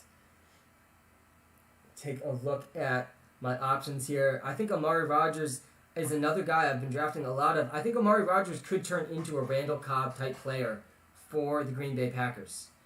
I do think that he has that within his range of outcomes this season. And like I said already in this draft, I believe Aaron Rodgers is going to play this season. And once that is confirmed, once we know Aaron Rodgers is going to play, we are going to see all of the Packers players rise up draft boards. Because Devontae Adams is a first-round pick with Aaron Rodgers. Aaron Jones is a first- or second-round pick with Aaron Rodgers. Robert Tonyan should be picked earlier when we know Aaron Rodgers is playing. I think the same is true with Amari Rodgers and Marquez Valdez-Scantling. I think they're both better options. Same thing with A.J. Dillon. Agree with kickers, disagree for defenses. I think that's fair, Yerpy, but defenses are even more matchup-based than kickers are. Like, defenses, if you don't get a good one, it's fine. Just go find who's playing the Texans this week or who's playing the Lions this week, and you're going to be fine. So, like, there's enough bad offenses in the NFL, especially as injuries happen throughout the season, that you can just go find free defenses that are playing terrible teams. What do you think about Jonathan Taylor going as the 5th overall pick? Where do you think he should go? Yeah, I don't think he should go 5th overall. I think he should go, honestly, closer to 10th, 11th overall. I like Austin Eckler more than Jonathan Taylor. And Austin Eckler is going like 10th overall. So I haven't drafted Jonathan Taylor really at all this season. I think he has extremely high upside. He's running behind one of the best offensive lines in the league. I actually believe the Colts' offense will be better this season with Carson Wentz. But Marlon Mack is back, and Nyheim Hines will continue to be involved. So there is risk with Jonathan Taylor in the first round. I would much prefer Ezekiel Elliott over Jonathan Taylor, who's my number 5 ranked running back. I think if you have a top 5 pick, you got to be going after Christian McCaffrey, Dalvin Cook, Alvin Kamara, Ezekiel Elliott, and I missed one guy there. Did I? Christian McCaffrey, Derrick Henry, Dalvin Cook, Alvin Kamara, Ezekiel Elliott. That was 5. Yeah, I was really high on him last year, but top 10 is too high for me. Yeah, I agree. Is it smart to take Aaron Jones in the second again? Yeah, I do. I do think it is smart. Again, because I think Aaron Rodgers is going to play. But even if Aaron Rodgers doesn't play, guys, Jamal Williams is gone. A.J. Dillon's going to take the rushing part of Jamal Williams' role, but A.J. Dillon is not as not as big of a threat as a receiver as Jamal Williams was. Aaron Jones has the receiving role in the backfield locked down, and he has the goal line and red zone work pretty well locked down too. And there's a chance A.J. Dillon does take some goal line carries away from Aaron Jones. But still, if Aaron Rodgers plays, Aaron Jones is going to be worth a second-round pick. I feel pretty comfortable saying that.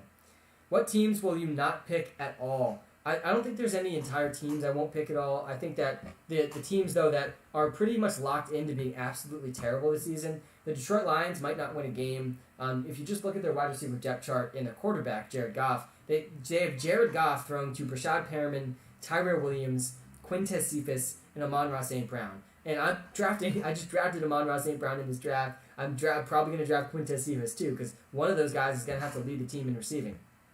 At least lead the depth chart in receiving. T.J. Hawkins is probably going to lead the team in receiving. Regardless, the defense is terrible, and they might not win a game. I also think the Houston Texans might not win a game this season. I think their over-under is 4.5 wins. I would hammer that under. I think that Houston Texans are a team that is so hard to trust this season in fantasy football outside of Brandon Cooks. I think Brandon Cooks is like actually one of the best values in fantasy right now. I did get Mike Davis on this team, and you gotta love when you can draft Mike Davis' handcuff, but at a different position. Cordell Patterson, wide receiver, the handcuff to Mike Davis. Honestly, I might take Deshaun Jackson instead, though. Last round pick in a best ball league, Deshaun Jackson. I think you could do a lot worse. I think you could do a lot worse than that. We'll see if he's still there. And he's not, of course. I jinxed that big time. So we will take Cordell Patterson instead. I'll get to some of your comments, I promise. We are nearing the end of this live stream.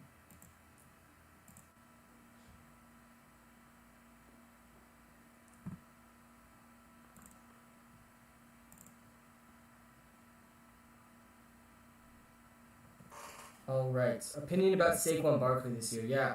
I got Barkley pick 7 and Eckler around 2 Brady. That's fantastic. I am nervous about Saquon Barkley.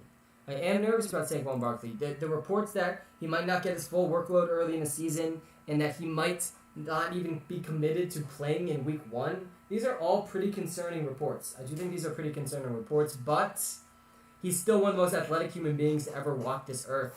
So for that reason, I feel like you can feel okay about Saquon Barkley. Do you like Darnell Mooney? Do you think Darnell Mooney will have a big breakout season? Yeah, I do think Darnell Mooney is going to do fantastic this season. I think that he's going to do well alongside Justin Fields, who's the best quarterback the Bears have had in a long time. I think just like Trey Lance, I won't be surprised when Justin Fields is playing earlier than we expect. Saquon Barkley might miss the first 2 games, and still pay off. I agree with this. But the first 2 games matter in fantasy football, so I think it is reason for concern to not take Saquon Barkley in the first round. Really liked Amari Cooper last year, worth a top 4 round pick this year. Yeah, Alex, Amari Cooper might not be playing in the beginning of training camp, which is making him available later and later in drafts. Like, I've been getting him actually pretty consistently in the 4th round of best ball drafts, which I like a lot. I like that a lot. Guys, that is my time. Thank you for tuning in. If you haven't already followed the 32 people we're following on TikTok, we just hired 32 TikTok creators, 1 for each NFL team. You got to go give them a follow. They're going to start posting very soon, August 1st, so definitely would appreciate it if you could toss them a follow. Thank you for tuning in, guys. As always, if you're on YouTube, hit that like and subscribe button. I'll be back live on Wednesday around 3 o'clock Eastern and throughout the rest of the offseason as we get closer and closer to the NFL season. Have a great rest of your day, guys. Thanks for tuning in. YouTube stream, I appreciate you as always. If you haven't hit that subscribe button yet, I do appreciate you doing that. Let me see if I missed any of your last comments here. I'm going to stay consistent when asking any updates on drop date for Yahoo Draft Sync. Holden, there's been some positive developments on the sleeper integration, which is happening before the Yahoo integration, but I think last time I said end of August is when we potentially could have it integrated. I would restate that sentiment. I think that there's a good chance end of August that you're going to be able to sync your Yahoo League with the WalterPicks app. I own Aaron Jones. Should I be scared of A.J. Dillon? No, I don't think you should be scared of A.J. Dillon. They just re-signed Aaron Jones to a big contract. Zacchaeus over Tony? Yeah, I don't think Kadarius Toney is good. And I think that there's a chance he barely plays for the Giants this season. I think he was a really, really bad pick for them in the NFL draft. And Zacchaeus is the number 3 wide receiver on a really pass-heavy team. All right, guys, thanks for tuning in. Have a great rest of your day, and we'll be back live soon.